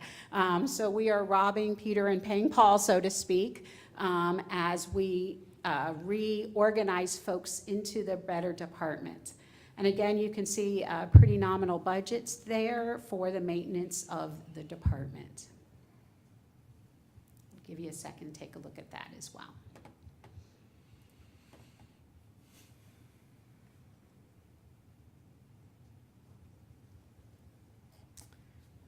Cape Coast Conference budget, we've recently inherited. So I can't say a lot about this budget, except there wasn't enough money. So we had to increase it a little bit for hard costs. And these hard costs are the trophies for the tournaments, the officials for the district-wide events. We did have the opportunity, thanks to the support of the finance team, to review every expenditure, and they were spent very appropriately and on actual hard costs related to athletics. There was nothing that concerned us at all, just it did need a slight increase to cover those hard costs. So you'll see a 3,000 or so increase. They did request it last year. It wasn't put in there, so we're actually running a little behind right now. But again, that's new to us. But we felt really comfortable with how they had expended these funds over the past year. And those are currently sitting under Ms. Vega. Depending on what happens in general, may fall somewhere else in secondary leading and learning, but currently attached to her. Career and technical education. I know you guys have gotten a lot of information over the year on career and technical education. These content specialists are even more different than the ones in our core areas. As you can see, there are 6 total. Worthy of mentioning, 4 of them are grant funded, so really little impact to Fund 100. But because we have over 40 programs, each content specialist is assigned to multiple programs. So there might only be a couple of teachers in each area, but they oversee all aspects of the programs, as you can see, in multiple areas.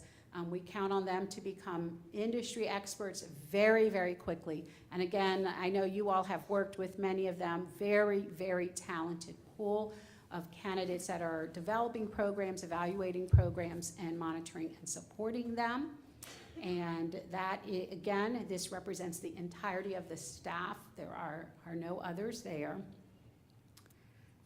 And wait, actually, I wanted to point out, CTE operates, we've discussed this before, with Perkins and CAPE funds and some additional resources. We've also posted all of that online. So if at any time any members of the community or the board wants to see more than just Fund 100, all you'd have to do is click that link right there. And Mr. Susan, I think you had a preview of this. Ms. Rutledge posted 3 years of expenditures and how those are balanced across all of the schools. Really beautiful, detailed reporting. Yep. Every wrench is on that list somewhere, and we buy a lot of wrenches. And so this is the budget that manages that team of people, their office. So I'm going to again let you take a look at that. One of the things that, again, you may have noticed is extra duty pay. That is because they're all 10-month employees. And we do a significant amount of training in the summer, and they do their entire curriculum overhaul each summer so that our curriculum plans are ready for teachers in the fall. And again, we have to budget for that.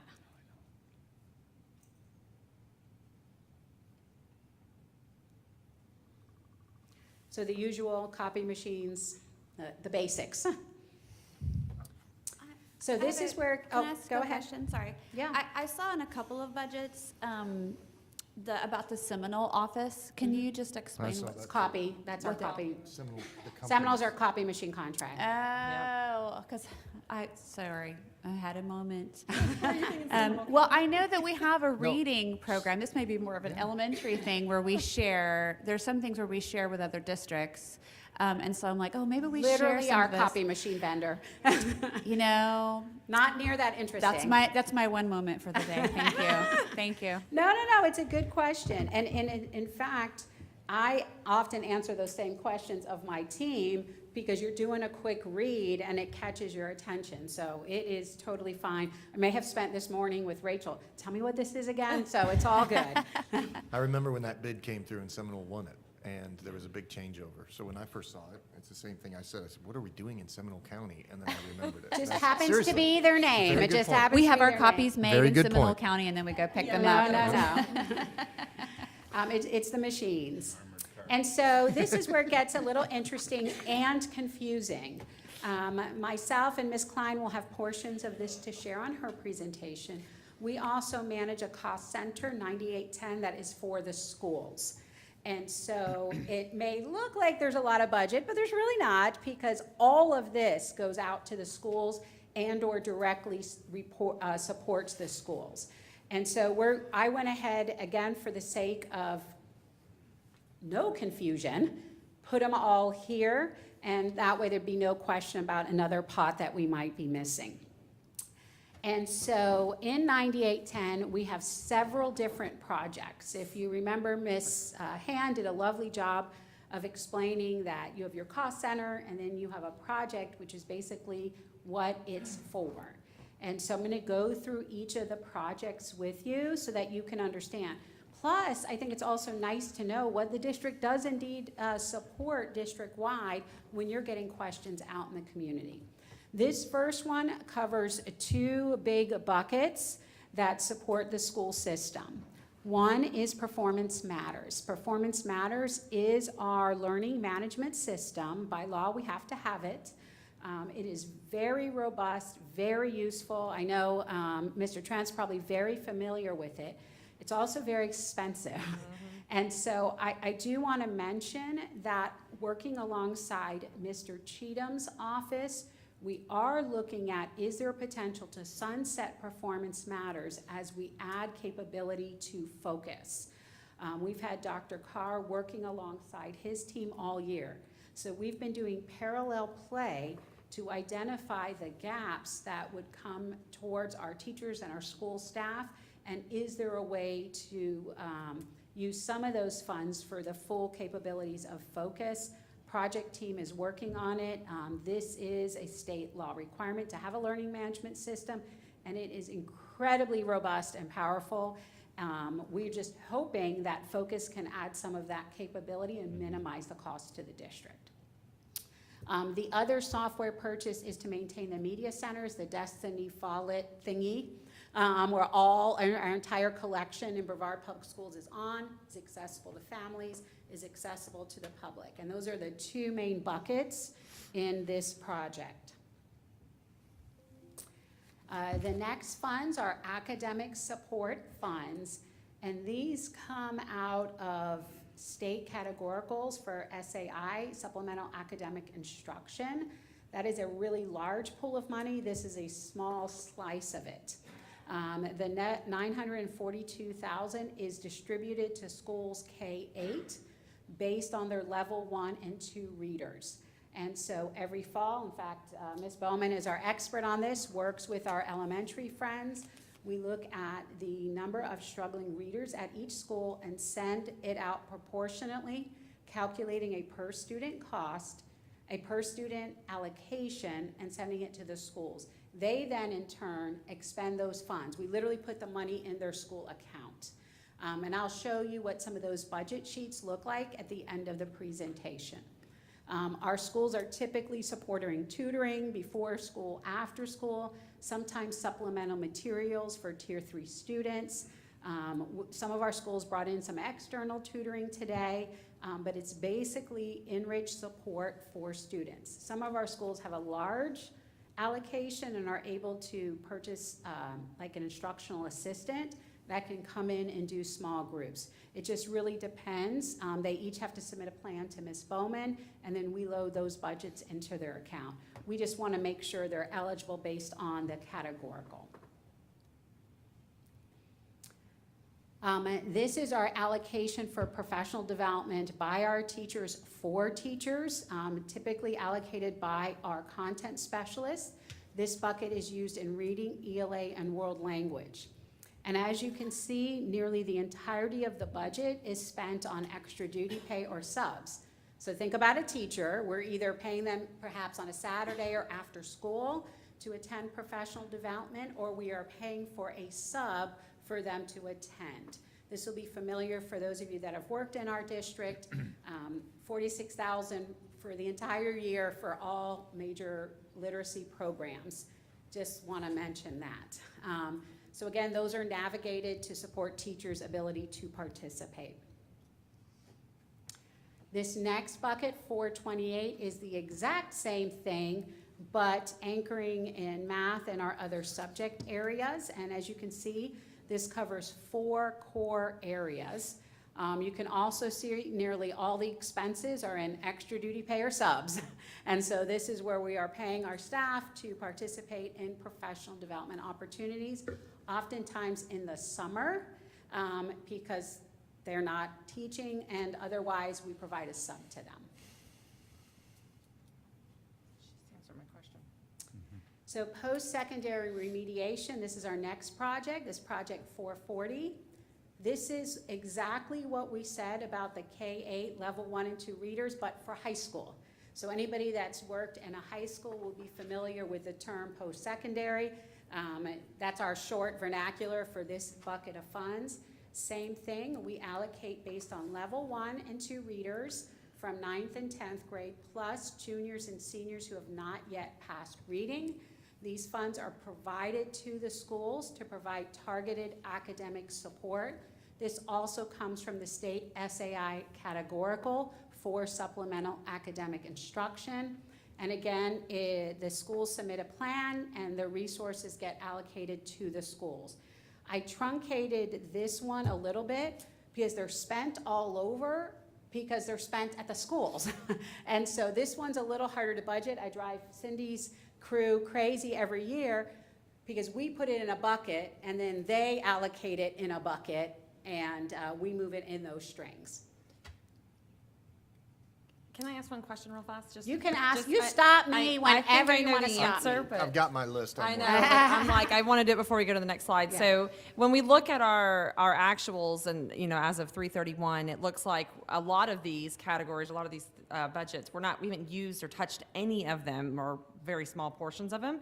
Is that because majority of it is spent over the summer or? Yes and yes. So majority of it is spent late spring. And so when we did these, I checked the balances up until last week. Cindy's team had balanced based on 3/31. We're also right now in the weird COVID crossover period. So we are intentionally and knowingly trying to expend federal funds first, but maintaining the budget. So right now, the schools have double amount because of ESSER. Okay. So we have asked them to spend those ESSER funds first, protecting Fund 100. Anything unspent, of course, goes back to Cindy's stuff. And so it pulls back at the end of the year and gets in that lapse dollars, I think is the correct term.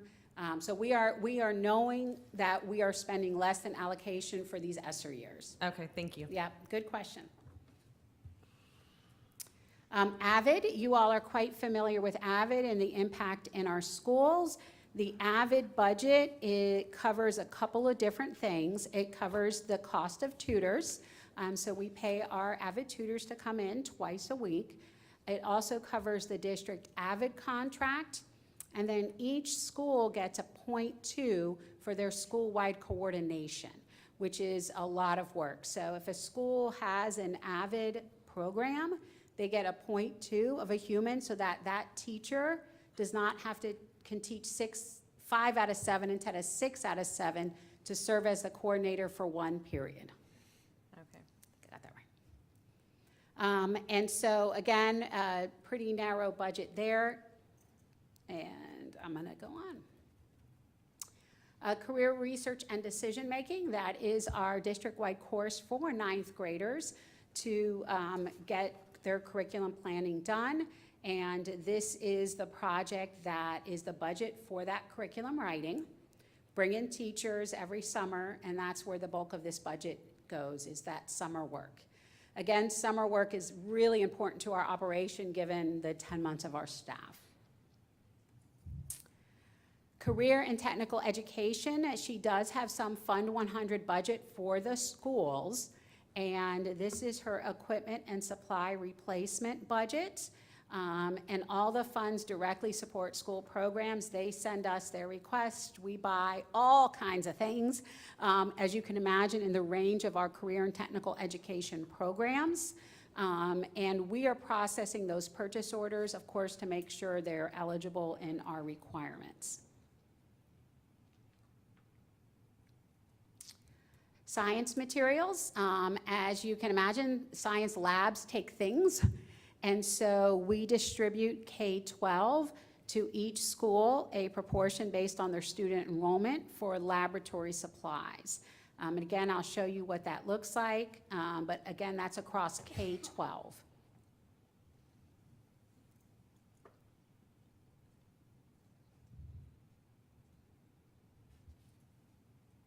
It's another one to balance where they've spent it and where they need it, because the teachers themselves decide where to spend this budget.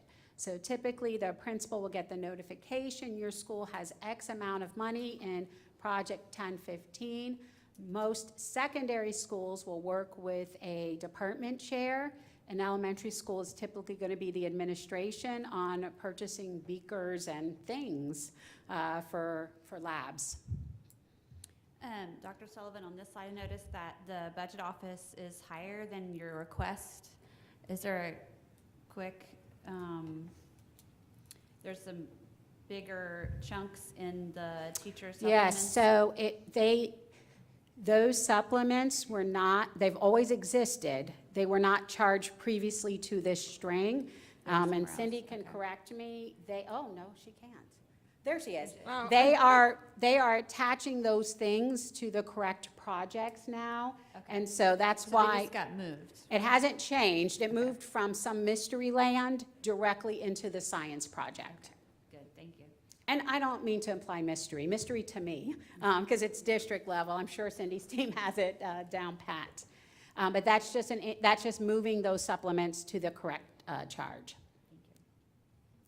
Music programs, we've got a couple of different buckets for music programs. This is our K-12 bucket, and these resources are allocated to the schools primarily, with some of the resources going to our all-county programs. And so you'll see King Center rental and some of those associated costs there. And then everything else is supporting the schools.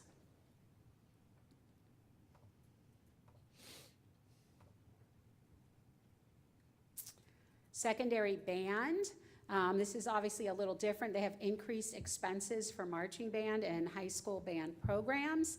And so they get additional resources based on those needs.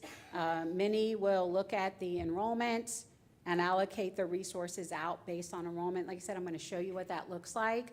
But every year in the fall, they look at all this enrollment and then reallocate the budget out. The budget comes back in and goes, anything remaining goes back to the finance team. Secondary chorus, exact same thing. Funds get distributed to the schools. And so to the best of our abilities, the buckets that they're in.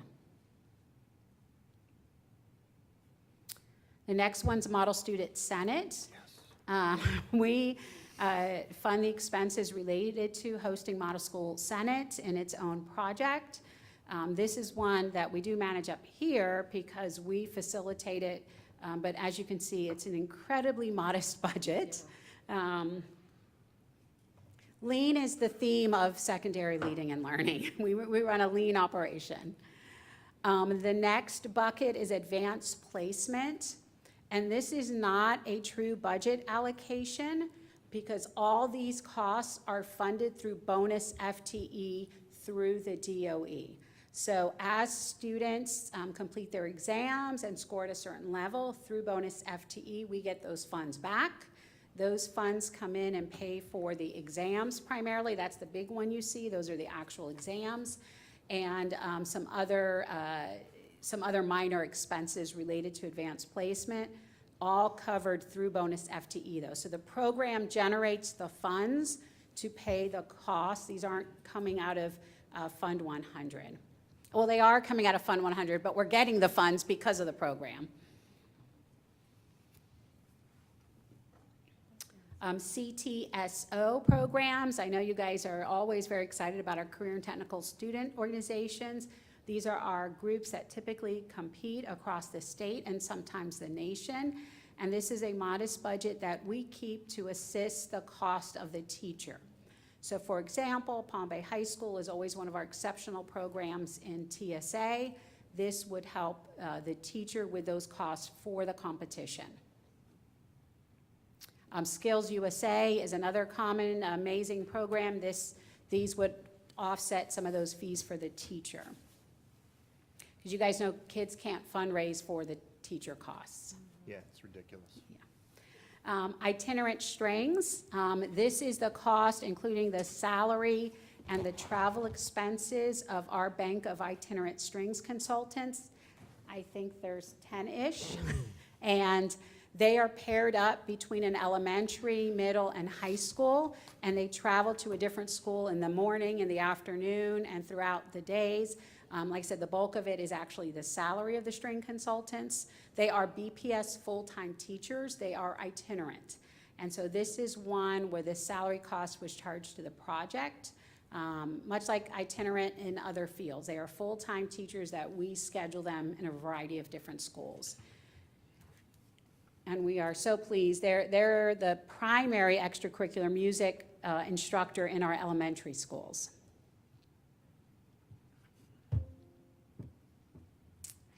Art programs. So our art programs above normal school supplies require things like paint and clay and all the things that you can imagine. This pot of money is distributed K-12 between all the schools based on enrollment. So you'll hear that over and over again. Money goes out to the schools for the art teachers to be able to purchase. Same thing that I mentioned before, the memo goes to the principal The principal will either work directly with the art teacher, or some of our large schools have like an arts department. That department chair might manage those budgets. We remind them with great regularity that they should always prioritize keeping their classrooms well supplied. Academic tournament costs. You guys are familiar with the academic tournaments. We're runners up this year, state champs last year. And the agreement with the state is when you participate, you have to cover the costs of your students. So this covers their cost to go into the state competition, and the teacher whose time is spent every week in the competitions. For Mr. Trent and Miss Wright, it's a thrilling fall season of academic tournament competition. I know Cocoa Beach is a primary leader in this work for us. I know Mr. Trent's familiar, but it's a really great extracurricular program, and those costs manage that. And district CTE interns. This is the one increase that I made this year, and this is the funds that cover when our organization hires an intern. So for example, if transportation has some mechanics, Sue's always used a variety of interns, this helps cover those costs. In the past, those were covered with lapse dollars, and again, in the effort to really charge the expense correctly, we've budgeted for it, and $25,000 is closer to what is really required for the interns that we hire in BPS. So those are for just the student salary costs when they meet those requirements. CTE supplies distributed to schools. So a couple of the categories of CTE programs are eligible for these funds, and these are primarily like consumable materials. So for example, a culinary program needs food. They need to be able to purchase some food and some additional items that can't be spent in any other, you can't do that elsewhere. And so this is the bucket, it goes to the schools, they get an allocation, and then they use it on their consumable materials. Again, it's allocated based on enrollment. We buy a lot of chickens. When I see those purchase orders, it takes me a minute. They're not alive, let me just throw that out there. This is really the most impressive budget of all. This is our district's physical education K-12 budget. I'm just going to let that sink in for a second. Nothing there. So, again, very lean operation. This is one of those budgets that has been cut over the years. And luckily, our content specialist, in addition to doing driver's ed, RTC, and some other programs, she works really closely with Health First, and they give us a lot of grant funds to support the equipment needs, and we've done a lot with ESSER to accelerate and purchase materials and equipment for them. Can I ask a question on this slide before we move on? Yep. So I noted, looking at the actuals, the last year that was a bigger budget and wasn't huge was 2020, and then of course ever since then we've had ESSER. And I know we did use ESSER to purchase, to give them to purchase, PE equipment. Is that something that next year, when we're doing this process, we'll need to consider putting it back to where it was, or have we replaced that with other funds besides That ESSER? will be up to the board. Those actuals, I believe, represent the inclusion of how the grant funds were handled that year. Okay. This district budget has been $3,000 for most of my time in this district. Okay. So I think that's where they placed the grant funds that year, as opposed to now keeping it in a separate project. Okay, so that wasn't typical before? No, when I started 7 years ago, it was about 9,000 and has been cut down to 3,000. Okay, thank you.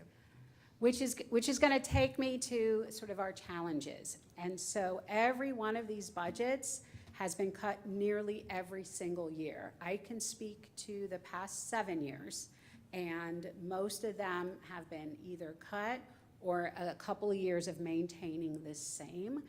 There's been, like I said, the first increase I've asked for is for those interns. So we are running a super lean operation, which normally doesn't make me panic because I just really believe in close financial management. But right now, everything has increased. And you actually heard a reference to it a little bit earlier. When I say everything, I mean everything. So salaries. Remember I mentioned summer professional development. That costs us way more now because the teacher pay rate has gone up. And that's a good thing. I like that. Not a bad thing. But the pie has stayed the same pie or gotten smaller. And so things where we've been able to do professional development for maybe 30 teachers, we can now do for 20 teachers. Same thing with sub rates. So when the budget stays the same and sub rates have gone up, that's less we can do for those teachers. Again, it's a good thing. We like that salary has gone up. We like that the costs, our teachers are being compensated much more appropriately. But the pie that supports all of those increases on our end hasn't changed. Everything that you can imagine costs so much more money. You've heard from it over and over again. So those science supplies, the music supplies, we are constantly blindsided by the impact of costs. Instructional materials is definitely something that needs to be on the board's radar. We have survived the last 3 years of instructional materials because of ESSER. And so typically what happens is you would receive a categorical allocation from the state.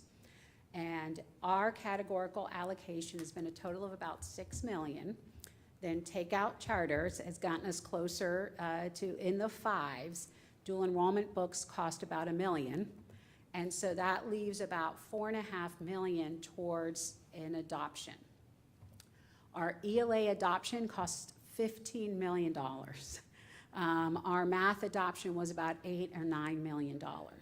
And we've been able to fill the gap with ESSER. As we move forward, this is going to become a bigger issue. As many of the board knows and our community knows, the state decides on the adoption cycle. And so in the past, we didn't have biggies back to back. And when I say biggies, I mean we went from ELA to math. Those are biggies. We are required by law to have an addition for every single student. So those are really big adoptions that we went back to back on. Typically, we try to recover financially on the smaller adoption cycles. Social studies is going to be our next adoption. That's another biggie. Nearly every student in our organization is going to require an addition of something. And those book costs are soaring. Shipping costs of books are soaring. And so this is a problem that is going to reveal itself even more over the next couple of years. To make it a little more challenging, for this next financial cycle, it is coming out of a categorical. Every year that I've worked in Brevard Public Schools, it is a straight categorical on calc. We look at the calc. You can look at calc. I looked at like 10 years of calc and it never changed, barely. It was always still that 6 million or so, despite the change in books.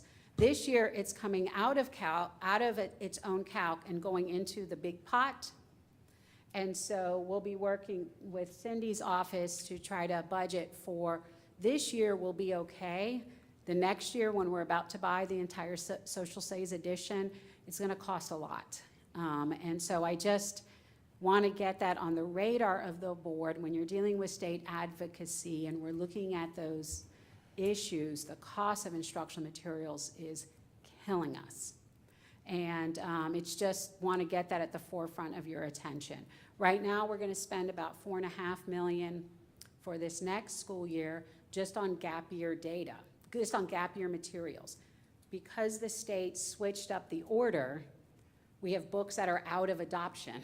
And we have to buy supplemental materials for those years. And that's going to be about a $4.5 million bill, K-12.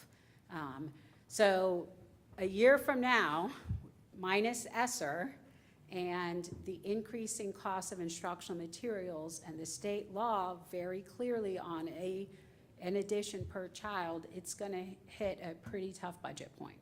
So wanted to get that on your radar. Another challenge is the complex needs of teachers out of field or non-traditional. We've talked about this a lot. Our resource teachers are content specialists. Let's take Nancy Gray. She has about 200 ELA teachers under her has spent a disproportionate amount of time and effort in trying to teach kind of the how to be an English teacher part, which we love doing. It is not problematic on our end. It just diminishes her ability to do other things. Again, we have single points of contact in every core area when the demands on them continue to increase. We're making it, we're managing, not asking for anything, just an awareness that the landscape of the teacher profile has changed. And so we have to be responsive to that as an organization. And of course, legislative impacts to curriculum. Every year, there are new curricular mandates that aren't necessarily funded, maybe don't require big buckets, but require our teachers, spending 5 days in the summer developing curriculum. All of that costs, and all of that costs more than it did before. And so just wanted to put from an instructional side of the house, I know we've talked a lot about facilities and technology, but those same issues are hitting us instructionally as well, and they're good problems, but after a year or so, this is going to be untenable because we have been able to cover a lot with ESSER. Additional information for you, if you clicked that link to budget distribution sheets, you know how many times I said this goes out to the school? I've put samples of all of that on there for you. The calculations that we do, the per cost, the memo that the schools get, so that they are indeed spending those funds as targeted. We monitor them pretty carefully because between principal turnover, bookkeeper turnover, we want to make sure they're spent as intended, and our schools have done a terrific job of that. Sometimes our new principals, we have to give them a call. We give them copies of those memos when they get hired in January to make sure they understand the resources available for their kids, because those monies are designed to support teachers in the classroom for the most part. And we want them doing that because we understand those programs are costly programs. That is all. And so again, for the sake of the oddity of our budget, I just put it all in there. There are no other sheets, there are no other personnel. I just thought it would be easier because we do budget for the schools directly. Thank you, Dr. Sullivan. You're welcome. Anybody want to say anything to her presentation, ask questions? I don't have any questions, Dr. Sullivan, but I just want you to know that I appreciate you. And thank you for, as quickly as possible, throwing the immense, complicated, insane budget side of your job, and that's just one of the hats that you're wearing. So thank you, and thank you to all of your staff that helps you put this presentation together. I know it's not just you. I appreciate it. We're actually a pretty nerdy crew, and we love this stuff. So this was not a bad thing on our end. Ms. Campbell? I just want to touch on 3 things. So just making sure I understand the performance matters issue. So the state requires that we have one, but it does not have to be performance matters. Correct. Are there other districts in the state who are using Focus already for this? Obviously, there's a lot of districts using Focus. I don't know if they're using it as their learning management requirement. Okay. So I can't speak to that. I know that we have a project team working together looking at all of that. This is the first year they would have crossed, because remember, we didn't have the student information system before. Right. And so we are, with intentionality, walking them side by side. The goal of the state law and Performance Matters is to support the ease of access for the teacher. And so a teacher to be able to have just a couple clicks away from all their data, teachers can really quickly take their rosters and add all kinds of information. Right. Focus can do like most of it, but not all of it. And so we're looking at that. We also do a lot of metrics related to common assessments using Performance Matters, which Focus doesn't have yet. But our Performance Matters expert is Dr. John Carr. You've seen his data analysis. He uses Performance Matters for that. Right. He is working closely with Russell's team. We are hoping that there is a win-win in that space. Cool. Second question is, have to see, I see the music stuff in there, and I know the cost of renting the King Center's gone up. I didn't see any increases. So when, on things like that, not just on that, where we know, like, when we're building the budget this year, my thought was, when you guys did the zero-based budgeting, like, what is it gonna cost us? Well, if we know it's gonna cost us more, are we budgeting for the So, more? In theory, we are asking for those more when there are hard costs. Okay. However, if we are typically coming under budget, we are also looking to defer that cost within budget. In the Okay. case of the King Center, for this next year and this next year only, we're actually not confident we're going to get the King Center. Okay. They reneged on the dates that we had. And so we may need to run them out of our auditoriums, in which case we'll be able to return some of those funds to the district. We definitely we're not at the point of asking for the more budget, because we don't think they're gonna be able to host it this year. So we're pausing on that whole chunk of budget to see.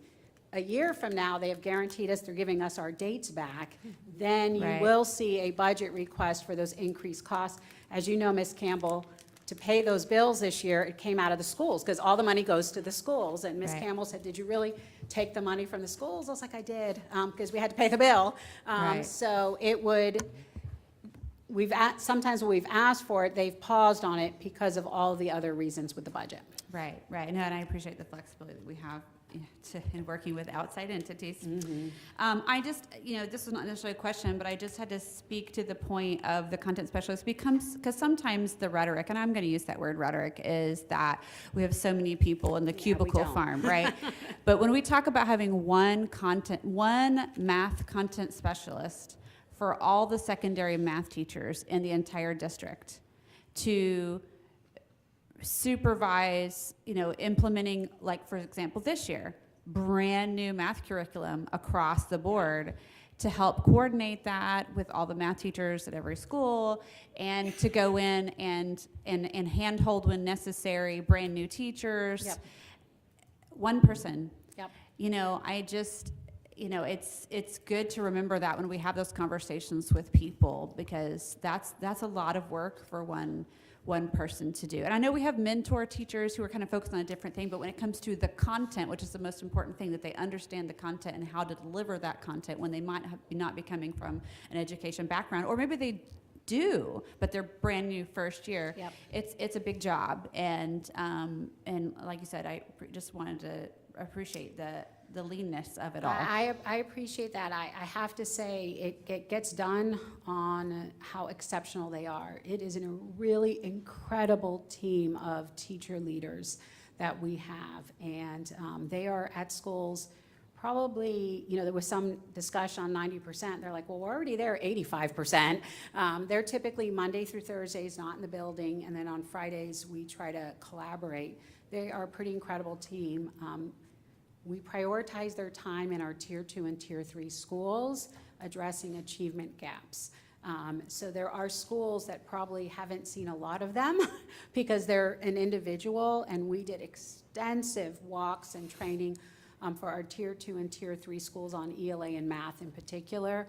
And so we are very careful at where they're spending their time to make sure it's in the district priority needs. And sometimes that means a no, because we are really focusing on Tier 2 and Tier 3 schools. Okay, thank you. Mr. Trent. Don't have a lot of questions. I have a feeling the next two will, so I'm going to give some more time for them. Sure. Thank you for all no the problem. information. It's important. And I do hope you can see if we can take some of the way from the performance matters and see if focus can. Yeah, absolutely. I know as a teacher, we've always said, we got focus, let's use it to. It's top of mind. Yes, absolutely. So, but again, thank you for what you're doing. Yep, no problem. She already said. She already went. Oh, Yeah, sure she went. did. Okay, sorry. All right. Oh, there, right.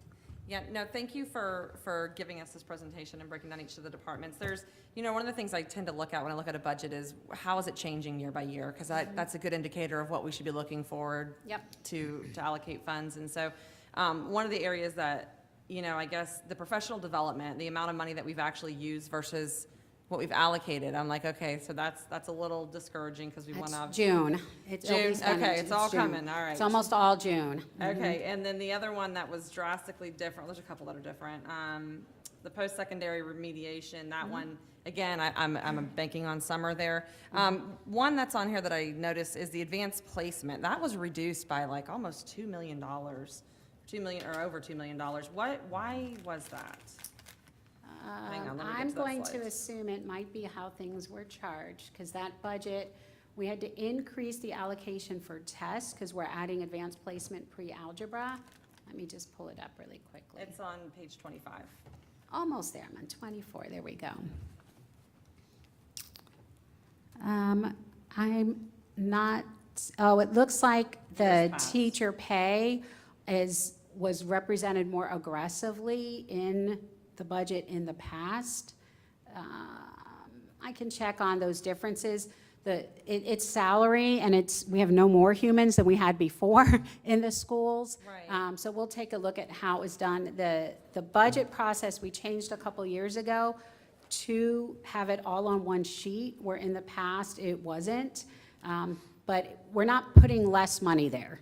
If that eases your stress any, I will figure out why it looks like that. Okay, it looks like we're putting a significantly less money Yeah, there, we're not. so, than we have. Okay, other than that. I'll double check with Cindy's team on why it looks different. The cost is essentially the test, the cost of the test, and of course, the bits of salary that go into bonus FTE. It may be that they haven't charged bonus FTE to that in the past. I'll have to look at it. With AP, teachers also get a bonus. And so teachers get a bonus for pass rates. That also comes out of bonus FTE. So it's really a self-funded operation. So we're definitely not decreasing it, but I'll find out why it looks that way. That's a great catch. Okay, all right, thank you. Yeah, Other than no that, problem. I mean, what we, as a board, need to have it on our radar as far as curriculum that's coming up. So that sounds like that's going to be a big expense that we're going to be needing to prepare for, save our money for. Yes, ma'am. Thank you, Dr. Sullivan. I want to say thank you to your group for putting this all together. I love the organizational chart. It was really nice to put it down there, see how everything plays out. That was really nice. Great Super. job on that. And I wanted to say Ms. Vega is awesome because she's taken over the athletics, and we know that that was an abrupt thing that happened, and I Yes. appreciate her. I wanted to say that publicly. I appreciate that. I mean, I know you guys are uncovering stuff She everywhere. has a and- pretty big caseload of responsibility, so she's amazing. Thank you for saying that. Yep, she deserves that. And then, internship increase, I think that's a great opportunity for not only us to take on, but then also talk to, when we go to the cities, to talk to them about, Cocoa is a great example of giving, I think it's $50,000 a year to our students to do internships and stuff like that. But many of our other cities have not jumped on Yep. board. So I think there's a way to cross-collaborate there, whereas we say, this is what we do, this is what you can do, and stuff like that. So I wanted to say thank you for increasing that Yep. and making that a part of the budget. And then King Center, can you tell me what's going on there? Because I'm a little upset somebody tells us no. So, I'm gonna, I'm live, I like to be politically correct here. It's okay. So, we had a set of dates that was agreed upon, and we were surprised to find that they weren't gonna honor this next year's date. The King Center. Who's coming in town? Yeah, who is it? So we have prepared for a backup plan involving our schools. They just won't be at the same location. And so whereas typically as a visitor, I know Mrs. Campbell is one of our most frequent visitors. She would be able to do all 3 concerts at the same site. That will not happen this year. We will have a couple of different sites. So we are working with them. They have committed to getting back on track with us. Keep in mind, they have changing personnel and ownership over these last couple years as well. And every one of our local organizations is in the same boat as us with managing some of the challenges. So we're working it out. I'll let you know. But let me just get this straight. We sent them dates and said, hey, these are our dates. They approved those dates. And then because they were able to book somebody else on those dates, they called us and said they're not able to do it. That's pretty much what happened, right? Correct. We book for years in advance, so we gave multiple years of dates that they approved. Okay. And when we went to do the contract for this year, they couldn't commit to those dates for this Okay. year. Okay, makes sense. And then, Kansas, 50th anniversary. that's a good band. No, I just wanted to. Sorry to sweat up here. You're like, oh, no more. I just, I think I'll do a little bit of digging on that. Thank you very much. Yeah. Yes, sir. And then the one person per content specialists, I agree with you, Ms. Campbell. It's across the board. Like we have 4 people that do the retention and recruitment and helping there for 500 teachers, and We're it's. lean, we're making it though, we're it's a, making it. No, I get it. And when I was a teacher, we used to see that content specialist come in as a social studies, would meet with our department heads, and then they would present on some new stuff, and then over Yeah. the summer, we'd get an opportunity. So a lot of hard work goes out to them. And I did want to say that many of you guys may have received the budgetary expenditures over $500 per the secondary department, and we got that at like 8 o'clock last night. Yeah, it's pretty short. As you see, there's not a lot of money. And so the bulk of the expenses were actually CAPE-related expenses, the 80% of the schools and the 20% of CAPE. She went ahead and included those, even though they're not budgeted expenses. But we could certainly answer any questions about that as well. As you can see, a pretty short list given the scope of work that we oversee. No, and I appreciate it. I just Yep. wanted to take a second and say, just make sure you take a look at those, you know what they are. We'll bring it back, you know what I mean? And Ms. conversations later. Lazinski's team gets the credit for that. That's, Yep. yeah, she does all that reporting, and so we really appreciate her getting that done in time. And we're happy to answer any questions about that as well. Nope, that's good for me. Anybody else got any other questions? Thank you so much, Dr. Sullivan, You're for very presenting. welcome. We appreciate it. It was our pleasure. Thank you. Any questions, please don't hesitate to reach out. Yeah. And once the budget's final, we'll put all of it online as well. We like to have it on the website for any community member who wants to go in and see it as well. We'll Love get that all of that transparency. update. You've seen what we've done with Yep. Career and Tech Ed.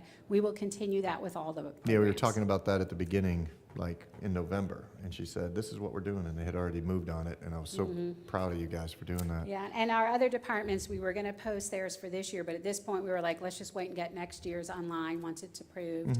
And all those budget sheets, all of that, we're gonna put online for any teacher who's unclear on how something's supported. I think it's great. Like, Yep. I looked at that list that Lisinski sent, and there's some stuff that like Titusville pays to the city of Titusville. It's probably for that field that they maintain and stuff like that. So they're- No, think it's for that's police probably officers. for their 911 program. No, that's for the SROs. Oh, it's for the SROs, okay. Figure something out. But there's just some really good questions like, hey, Yeah. where's this going? And we can all, it's all transparency and everything Yep. else. So it's great. So We're happy to help with any of those questions. Don't thank hesitate. you. Thank All you. right. Thank you. Anybody else? All right. Here comes Mr. Wilson. I was in Men's Warehouse and Mr. Wilson walked in Were you? today. Yeah. I ran into him at And Sam's. he has so on much Saturday style. or something. He has so much style that he knows all the guys inside there. They were asking him about his bow tie, which he uses. It's not a normal bow tie, he uses a normal tie. It's pretty good stuff. Anytime you need any kind of, Look at the dream team here. It does. this is my team.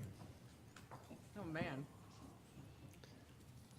I brought security with them, so. I know. Yep, look at Neil giving me the look here. Look at this guy. Got a timeline. Did we, are we extending Neil's contract? Is that what we're doing today? About 6 months? You can never leave. Mr. Wilson, it's all Yes, you. sir. Good afternoon, everyone.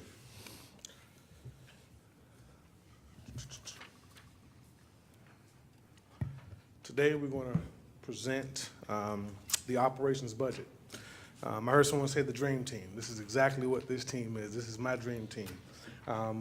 Starting from the far end, Major Neal, he oversees, is the director of district and school security. He's going to be leaving us soon, but we're going to be welcoming Yes. Major Klein to replace Major Neal. Right next to Major Neal, we have Dr. Michael Miller. He is the Director of Transportation. Next to him, we have Kevin Thornton, the Director of Food and Nutrition Services. And last but definitely not least, Christy Rodriguez, the Director of Procurement and Distribution. So we're going to go ahead and get started. The District Operations Division prides itself in striving to achieve the following core values: commitment, communication, integrity, professionalism, and teamwork. Our goal is to provide safe transportation, proper nutrition, a safe environment, and procurement and distribution solutions conducive to learning. Our why. The operation team is responsible for an array of non-instructional tasks, including transportation, food services, district security, procurement and distribution, and ESF Central Services, the mail center. However, successful execution of these distinct work streams is critical to the overall health of our schools. Think about it. A disorderly bus arrival, which we've had a few of those, for example, can lead to an unruly first period class. Likewise, hungry students or those who arrive late due to a bus mishap are less likely to succeed academically. A student who feels unsafe will have a harder time paying attention and concentrating in the classroom, which will lead to lower grades. Schools overrun with surplus furniture and equipment leads to an unsafe and cluttered learning environment.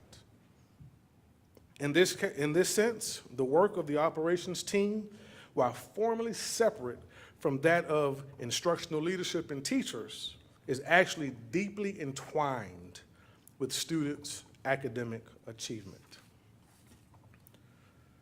There are 10 department budgets. There are 10 department budgets within the operations division. Transportation, 9640, has the sub-departments 9641, 42, 43, and 44, representing the individual bus depots throughout the county. Procurement and distribution, 9680, has the sub-department 9865, ESF Central Services, which is the mailroom. All budgets receive monies from the general fund except food and nutrition. The Chief Operating Office provides oversight and integrated management to drive operational efficiency district-wide, including transportation, food services, district security, procurement, distribution, strategic plan process management, and project management.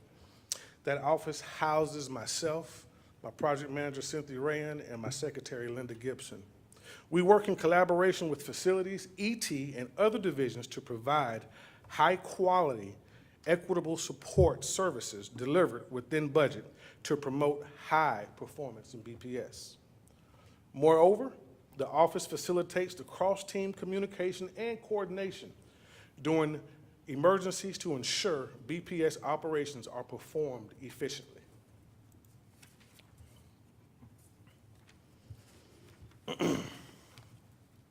Department 9600 budget increases are highlighted in yellow on your detailed proposed budget PDF provided on pages 1 and 2. This has increased, Travel and County has increased $1,250 due to additional Brevard County travel reimbursement for me to perform assigned duties to ensure the safe operations of BPS. Travel out of county. I am required to attend training and statewide meetings by the Florida Department of Education, Office of Safe Schools, such as the Florida School Safety Summit and School Safety Specialists and Mental Health Coordinators Convention. The location of these meetings vary within the state. This line item has increased by $1,300. Travel out of state.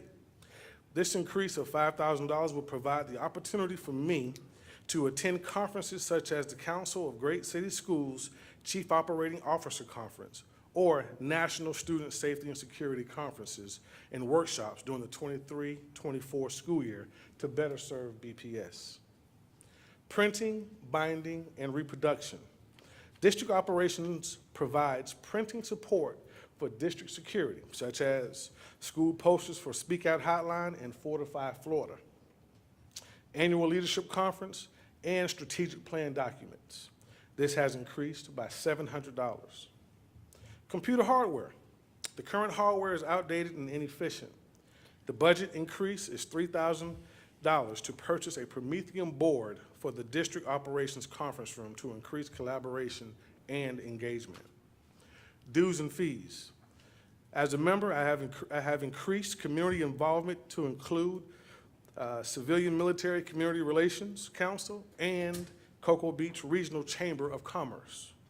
This line item has increased $220. My goal in the Operations Division is to increase efficiency. A future initiative request will be to have myself and my project manager be Lean Six Sigma Green Belt certified to become the agents of improvement for BPS to reduce waste and streamline internal processes. Transportation services. Transportation services provides the students at BPS with a reliable, safe, and friendly ride to and from school, events, and other district-approved activities. Additionally, transportation services provide centralized fleet management services, which is the white fleet, to all departments and schools that require the use of district-owned or leased vehicles. As of May 22nd, we have 298 active and spare buses, with 8 technicians or helpers inspecting and servicing them. Also, we have 3 technicians or helpers inspecting and repairing the 535 vehicles in our white fleet. This is excluding trailers and other off-road equipment. Overall, we have 18 technician vacancies out of 29 positions. Everyone knows about the nationwide bus driver shortage. In August 2022, we had 272 bus drivers out of our par of 276. This month, we had 205 bus drivers. So by the end of school year 23, we had 205 bus drivers transporting almost 20,000 students district-wide. The only new outcome for HR in the vacancies are indeed to help with recruitment. Our traditional recruiting efforts, such as parking buses throughout the district, help wanted signs, will continue. However, if the bus driver pay and bus discipline issues are not resolved, we will likely continue to lose bus drivers. I know that 12 South area bus drivers have completed their retirement paperwork for the end of this year. We are moving forward with the procurement process to possibly outsource light repairs. I know that was a biggie for you there, Ms. Hand. This 9640 transportation budget is the umbrella for all bus drivers, mechanics, and shops that are located at the bus depots. The transportation sub-department budgets, 9641, 42, 43, and 44, our bus depots are included in your detailed proposed budgets PDF document and are almost exclusively office staff salaries and benefits, with just a few $100s in each budget for phone and utilities. They are not included in this slide. Department 9640 transportation budget increases are highlighted in yellow on your detailed proposed budgets PDF provided on pages 3 through 8. Overall, the transportation budget for fiscal year 24 has decreased by over $268,000 from the fiscal year 23 adopted budget. Rentals. This line item has increased by $1,116 based on projected rent for Merritt Island bus parking area. Recycle. Coastal Oil picks up our used oil, filters, and coolant. Recovery of waste products needs pickup about every 6 weeks. This line item increased by $132. The projected increase is $138,000 based on diesel cost projections. Supplies. This has increased by $228. Oil and grease. Newer buses require more diesel exhaust fluid, and pricing has increased. This has increased by $10,950. Repair other equipment. This is a labor for subcontracted mechanics to make repairs on vehicles our mechanics cannot fix. This line item has increased by $2,000. Gasoline. The projected increase is just over $63,000 from fiscal year 23 adopted budget and based on gasoline cost projections. Trans mapping system. This is the Edgelog bus routing system. Price has increased by almost $4,000 for next year.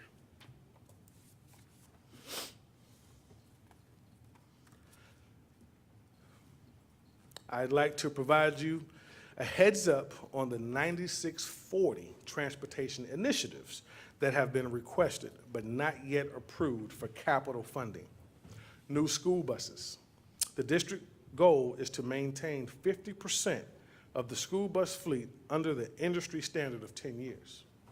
This helps the fleet to stay in good running condition and helps to save the repair cost to the district through labor and parts. This aligns with our BPS strategic plan operations goal, objective 2, to transport students safely, efficiently, and on time. We're still working on the on-time piece. This year's capital outlay request is to purchase 30 replacements school buses. Cost is just over $4.5 million. Athena bus routing system. Our Edgelog routing system in transportation is being phased out and retired. The new cloud-based enterprise resource software by Edgelog is the Athena bus routing system. A routing system is critical for transportation to route all students on buses throughout the district and provide documentation for state-mandated reporting. Additionally, the ET department has a goal of phasing out server-based databases, which the current Edgelog routing system is for cloud-based within 2 years. Due to this goal, along with Edgelog being phased out, transportation must find a new cloud-based system to use.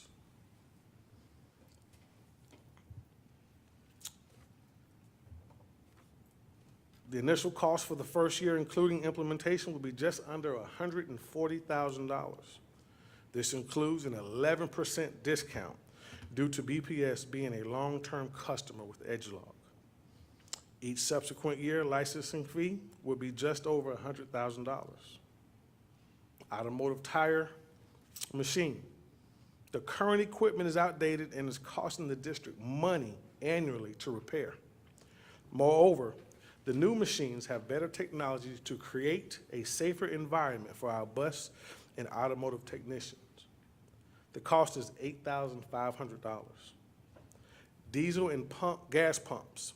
We need to replace the 30-year-old fuel dispensers, pumps at specific transportation fueling locations, including diesel and gas pumps at the West Side compound, a diesel pump at the Manatee compound, and a diesel pump at the old courthouse. The new pump technology will create a safer environment for users while preventing BPS from receiving environment citations from Brevard County Environmental Enforcement. Cost is just over $35,000. Floor jacks. Transportation needs to replace 2 large 10 to 12 ton floor jacks for their truck repair shop and central bus shop. The new jacks will provide safety and security for fleet technicians. The cost is $2,718. Paint mixing and cleaning machine. The original equipment is outdated. The new paint mixer and spray gun washer will save the district funds by lowering the cost of pre-mixed paint and spray gun loss. Use of this equipment will help return vehicles to the road faster so they can provide service to the district by transporting materials and goods. Moreover, it will aid to service the district as a whole and create a safer environment for our technicians. The cost is $5,400. The white fleet replacement. In March, with the support of finance, Transportation developed an annual 5% white fleet vehicle replacement plan to optimize BPS White Fleet strategy for both budget and performance efficiency. Every January, Transportation Services will rank the vehicles by age, mileage, and maintenance cost as a basis to determine a prioritized 5% replacement list for department vehicles. Department directors will request vehicle replacement funds during the capital budgeting process. It is important that this plan is firmly adhered to in order to reduce costs and ensure safe and reliable vehicles to deliver BPS services. We have 535 vehicles in our white fleet, excluding trailer and other off-road equipment, as I mentioned earlier. 27 vehicles in this March were identified in 7 departments as part of the 5% priority replacement list.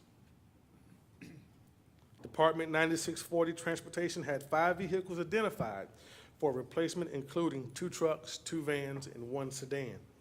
Total cost, $189,222.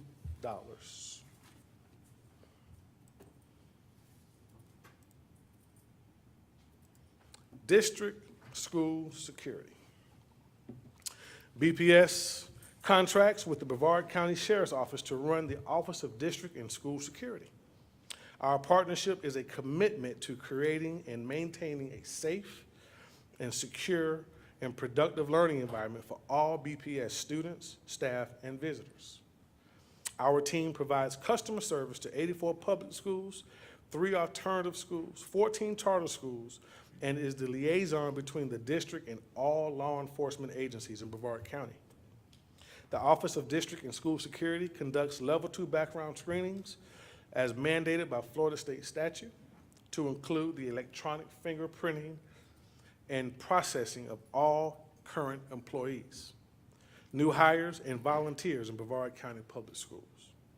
The Office of District and School Security also works to capture the fingerprints of all contractors working on BPS property as mandated in the Jessica Lunsford Act.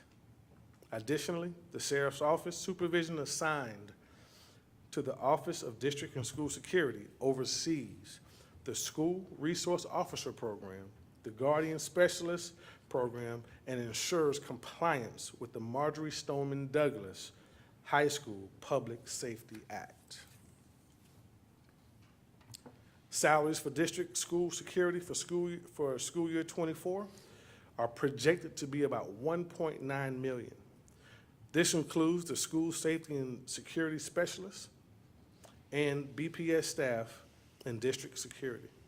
It does not include the BCSO MOUs, which is captured in expenses for over $1.3 million. This expense is for 1 major, 2 lieutenants, 1 agent, 2 K-9 deputies, 3 sergeants, and 2 investigative analysts.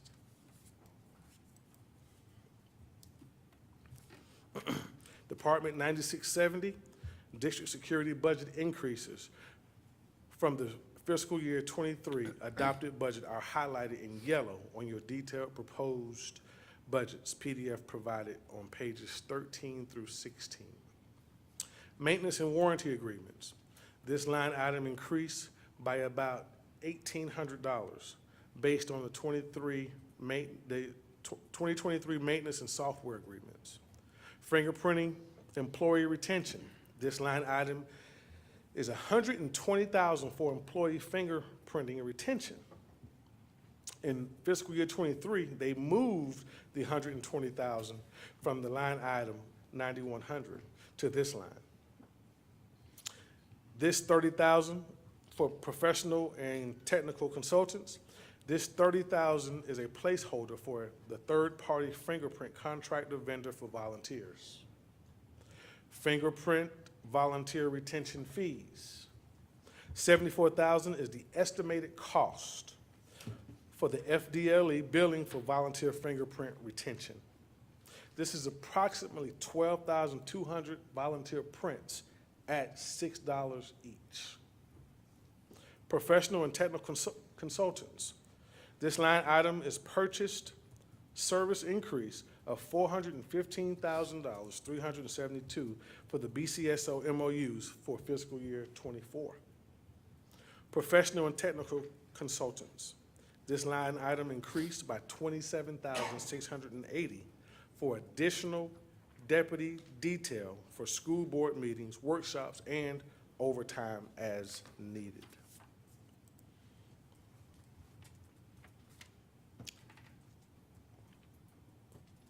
These are the 9670 district security initiatives that have been requested for the operating budget but not yet approved. Purchase and install program access remotes. This is for 2 remotes at 88 sites to lock and unlock the front office doors. Planning and project management has indicated they will pay for this. The cost is $52,800. Workstation for a lieutenant. The district security office needs a desk, chair, and computer for the additional lieutenant per the 24 BCSO MOU. The cost is $2,000. Active shooter reference cards. This is for 10,000 active shooter reference cards for all staff. That will provide an additional opportunity to educate staff on active shooter responses. They will be printed by the BPS print shop. Cost $1,600. TV monitors. Security needs to replace 6 50-inch TV monitors in the district office. They would also like to purchase and install 1 43-inch TV monitor for the superintendent's office. Cost $7,200. Short-term support. This is for additional support staff from August 1st to October 1st to process the renewal and retention of approximately 6,500 volunteer prints. Cost $5,000.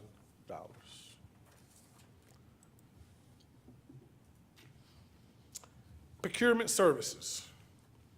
Procurement services provides a variety of services, including procurement of all commodities and contractual services, including construction, administration of all district P-card programs, managing of all vendor master records, ensuring procurements are done legally and ethically, promoting fair and open competition, transparency, and accountability in expenditures of public funds.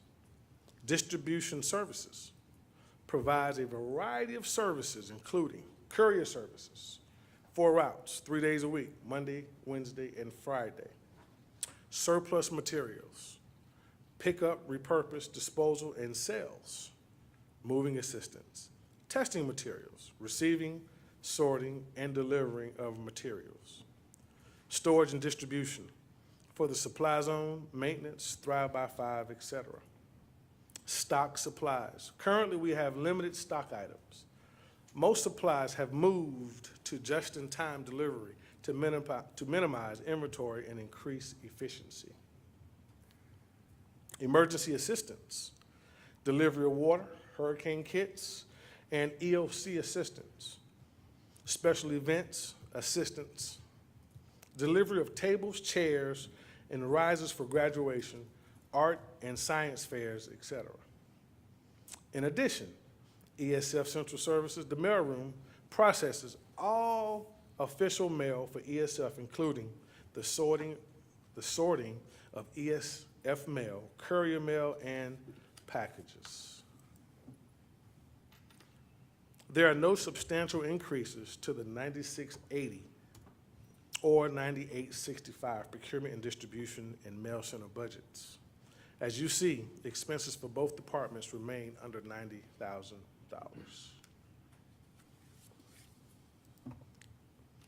Although there were no increases to Department 9680 and 9685 procurement and distribution and central office budgets, and there are no capital requests for fiscal year 2024, a few major aspects in these departments are important to continue.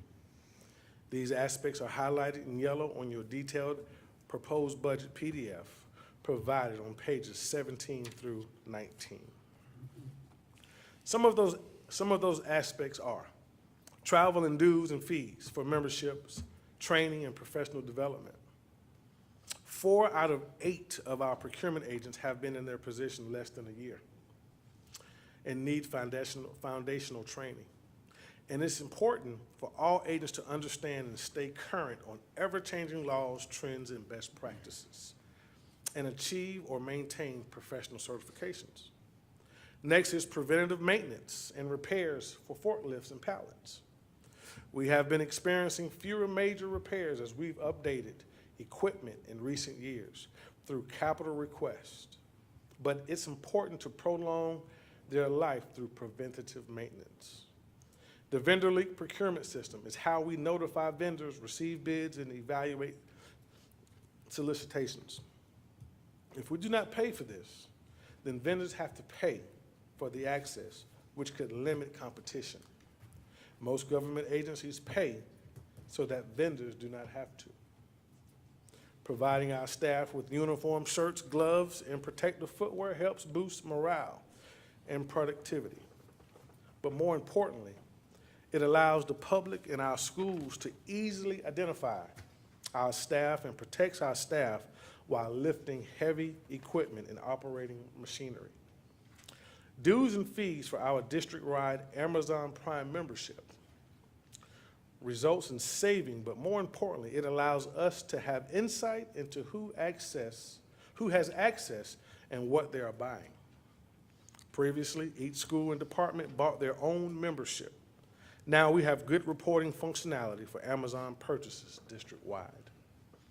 And finally, the lease for the mail machine is critical to continue to order, to apply postage to letters and parcels. Food and nutrition services. Food and Nutrition Services is a nonprofit operation that continues to be self-supportive and receives no monies from the general fund. In fact, F&S funds all its own operating expenses: payroll, fringe, energy, food and supplies, equipment, and capital improvements, in addition to paying indirect costs to BPS annually. All F&S revenues are restricted and are to be used for the sole purpose of operating or improving the food service operation.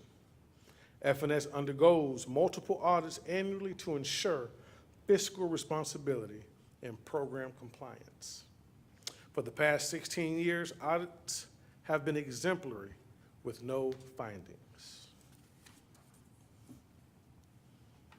F&S projected results for the school year 22-23 are as follows. You can see total meals, 10.2 mil, 47.1 total revenue, 46.9 in total expenses, and 5.5 million being reinvested into our cafeterias.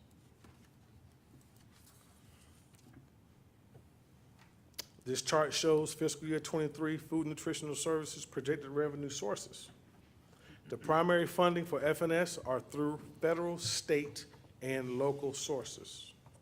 The largest source of revenue is federal and state reimbursements, including federal commodities for a total of over $38.3 million. The local sources of revenue provide over $8.7 million, which include a la carte foods and other local sources, such as adult sales, special functions, Brevard after school, and summer vending. The total projected revenue for fiscal year 23 is over $47.1 million.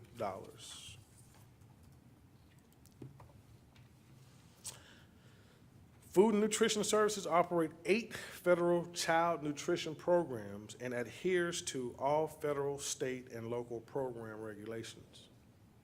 Our registered and licensed dietitians plan and analyze 14 menus to ensure F&S meets all the federal nutrition standards by grade level. This slideshow shows the different programs we operate. Give you a few seconds to take a look at it.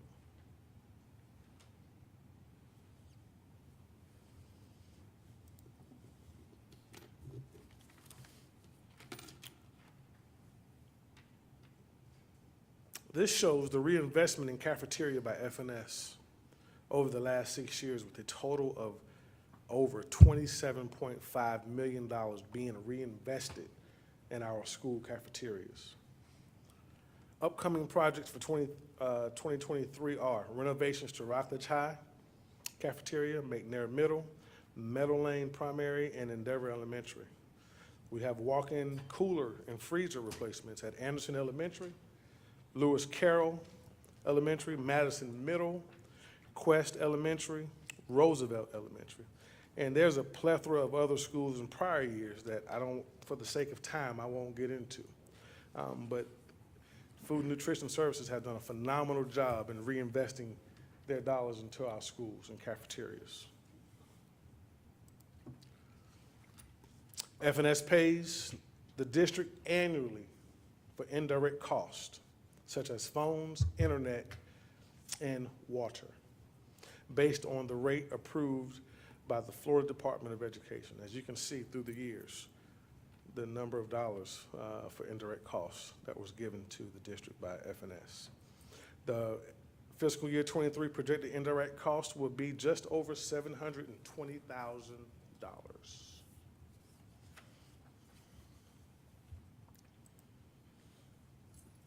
FNS goals for 23-24 are the continued operation of the current 8 food programs.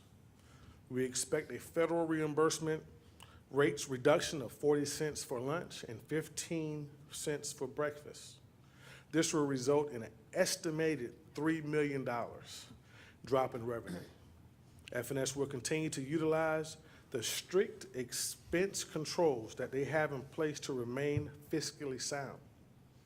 As some legislation expires this year, such as the Keep Kids Fed Act, a pandemic program, FNS will analyze additional revenue growth opportunities for increased participation. Furthermore, surplus dollars will continue to be reinvested into capital improvements to cafeterias to include walk-in cooler freezers and kitchen and dining room renovations. This includes this afternoon's presentations. Are there any questions? Thank you, Mr. Wilson. Anybody wish to ask any questions? I have a couple, and I'm going to go really fast so Okay. you're not have to go for too long. Thank you, Kevin, for the amazing job that you're doing in food services. Honestly, you're knocking it out of the park there. Quick question on the third-party vendor for fingerprinting. What is that? Want me to jump in? Yeah. That was a conversation that Mr. Wilson, Ms. Hahn, and myself started discussing for events you have, such as job fairs, Okay. community-type events at the schools, where we were trying to find a way that you can use a third-party vendor to come out and do those fingerprints on site. Okay. I know something that was near and dear to Ms. Campbell, it's something that we were trying to do in-house. It just got very difficult with current staffing to not only maintain the function of this office during the day, but also after hours, weekends, and things like that. Okay, perfect. That makes perfectly good sense. To transportation, I'm going to hop over there real fast. So, quick question on EPA citations. How much are those? You kind of briefed over that quickly. I did.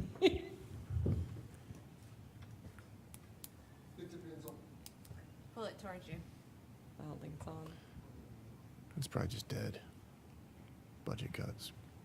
Can you hear me now? Yeah. Oh, Yep. okay, there. It depends on what the violation is. Okay, how many violations are we receiving? Is this like an ongoing thing that we're getting every year? There hasn't been that many. Okay. But working on the pumps will stop that. Okay, and then, Mr. Wilson, you spoke about the industry standard of a bus being 10 years old. What is the average age of our buses that we're using right now? We're currently at 9.78 years. That's why we want to continue on with the purchasing 30 buses every year to keep us in that frame, that age time frame. Okay, thank you. That was the only questions I had. Okay, Ms. Campbell? Yeah, just one really quickly, for Mr. Thornton. Because I had gone back and to that presentation that you gave 3 years ago, thinking about the Title I thing. I noticed I remember that we had that in that conversation about the federal reimbursement rates and how one of the reasons why we had to raise our school lunch prices was because there's a ratio or amount. Are we still good with that? If they drop their reimbursement rates, are we sitting at a good point? We're still in a good place right now with regards to our lunch prices. So right now, we're not planning on doing anything with those right now, just sitting tight with it. There's still a gap between our pay equity piece with regards to what we're getting from a free reimbursement rate, which is the difference between the state looks at. But right now, with our fund balance where it's at right now, we're just sitting still right now with regards to where we're at. Okay, thank you. Ms. Campbell, or Ms. Jenkins? Yeah, Ms. Campbell stole my question. But I just, no offense to everybody else up there, but I just want to say hats off to Food and Nutrition Services, because every time we get a presentation, it's just because it's so unique to all of our other budgets. It's really impressive to see that, you know, for some magical reason, you're able to run the ship to where you're not in the negative when you have all these different kinds of constraints, and then the reduction of the prices. So, thank you. Trent? Just the same, great job with all the information. Kevin, thank you so much for doing what you're doing. I do plan on diving into that a little bit more coming soon, but I think you do a great job, and the rest of you, this is an area that it's, you know, the transparency is great, and Brevard can be proud of putting you guys out there every day, so I appreciate it. Thanks. Thank you. Anybody else? No, thank you guys for everything. So thanks for coming forward. We appreciate it. I like the fact that you put all your little asks on there and things that you needed, Mr. Wilson, so that's good stuff. No surprise. Ms. Hammond, would you wish to say anything since this is kind of your team? No, just thank you very much. You all are an awesome team. We work very well together with our operations coworkers, so appreciate you guys. Thank you. Thank you as well. Thank you, guys. Thank you. Appreciate it. So I'm looking at the time right now, and it's 4:22. I think that it's probably, I don't know how much time you need for a discipline update and related topics, but if it's going to be more than 8 minutes, maybe we roll it to tonight. We can have a good discussion, or it's up to you. As long as everyone's aware, I don't do my best work after 9:00 p.m. So. Same. I know Ms. Campbell wanted to talk about policy 5771 that was embedded in the discipline discussion. And then most of what I had is in the presentation, so there's not a lot that I'm going to add. Sure. So I can do that either quickly tonight, quickly now, or you can. If we can, because I think you're going to go into that discussion. I'm going to get in there. Can we do like 20 minutes, like finish up in 20 minutes? Do you think we can? I think we're going to open up a can of worms here. I think if we take 8 minutes and we go, I'm okay with. Look, I'm okay with working all the way till 5:30. I don't care. But the thing is that if we want to honor that piece, it's up to you guys. What do you guys want to do? Let it go. I mean, I'm good. I just need some time for some food between. Well, Delivering functions. okay, let's do it. Let's go. Let's go. Yeah, let's go. If you guys are okay with it, I mean, I get yelled at one day for keeping going, and then the next day you guys want to keep going. So I'm just like, hey, whatever you guys want to do. It's called work. Get going on work. There we go. So, all right, so just to start off, I have learned a lot. 8 weeks ago, I didn't know anything about discipline, and I knew a little bit about Gardendale, and so mostly what I want to tell you about is things that I've learned.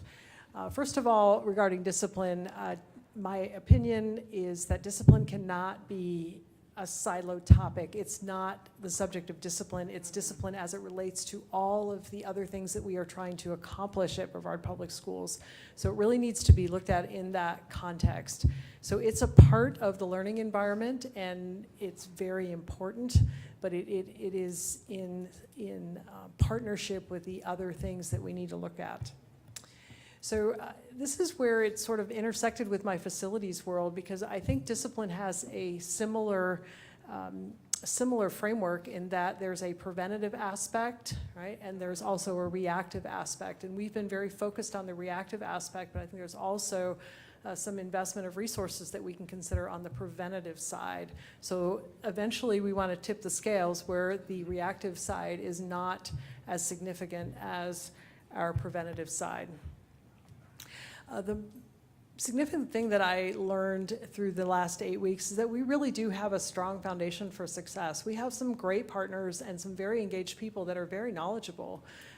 Had numerous meetings in a variety of contexts with our BFT and 1010 and BASA, as well as our own internal staff that work on discipline. Like, these folks know a lot and they have a lot of great ideas, and we just need a framework to get them to the surface and start to implement some of the work that they've done. The discipline audit was great in that it provided a guidebook for our actions moving forward and pointed out some areas where we really need to do better.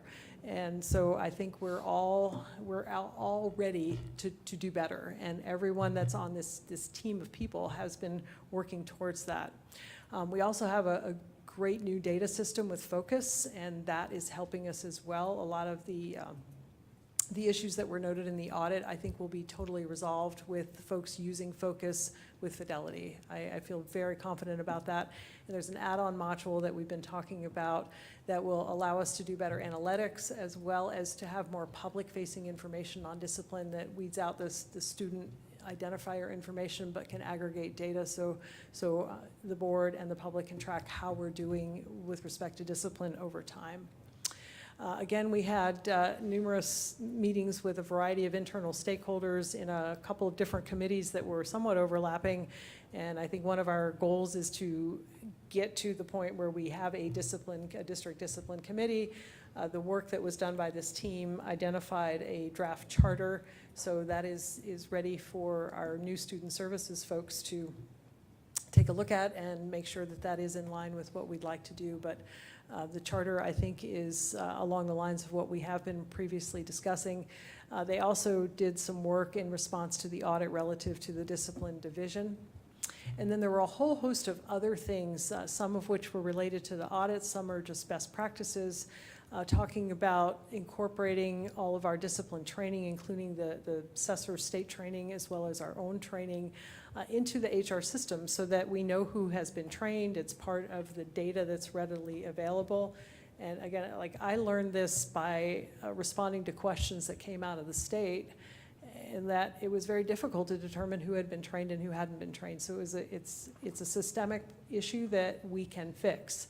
And so bringing in HR and working with our partners across cross-functional lines, we can really do a better job.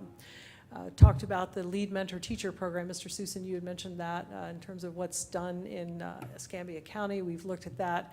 That is part of our budget request, and that was also advocacy on behalf of the BFT. They also brought that to the table as this is something that is impactful if we utilize our teachers to mentor our new teachers. And with our change from being a district with a lot of legacy seasoned teachers to a district with a lot of new teachers, we really need to have that support in place. So again, cross-functional effort.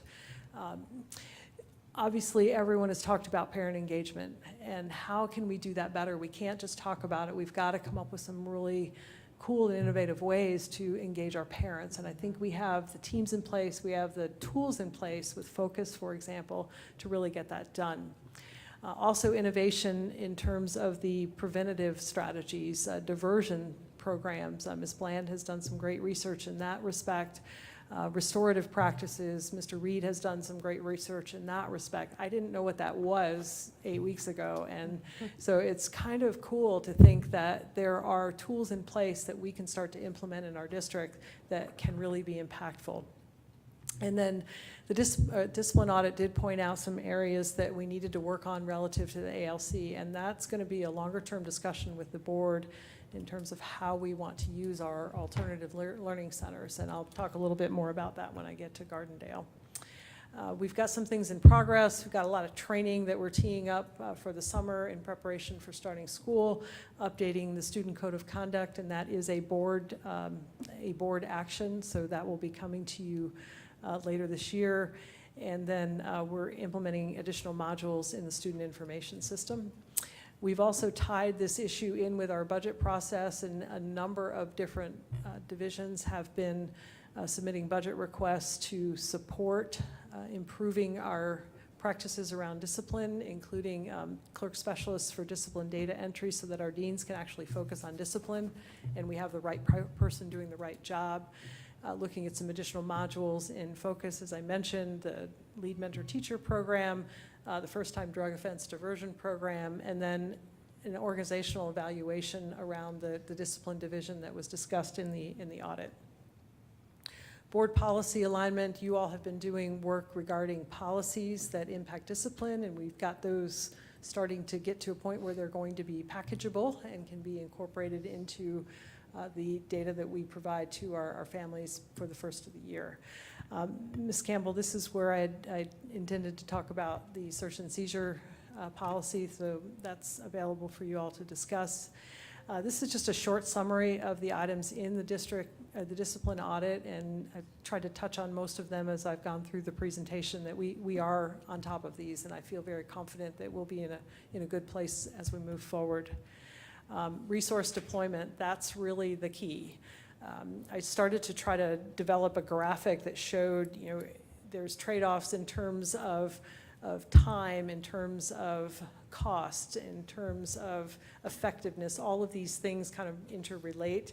And so trying to find some low-hanging fruit that we can do quickly, but I do think there are some things that we should be more intentional about and looking longer term. For example, how our ALCs fit into our system.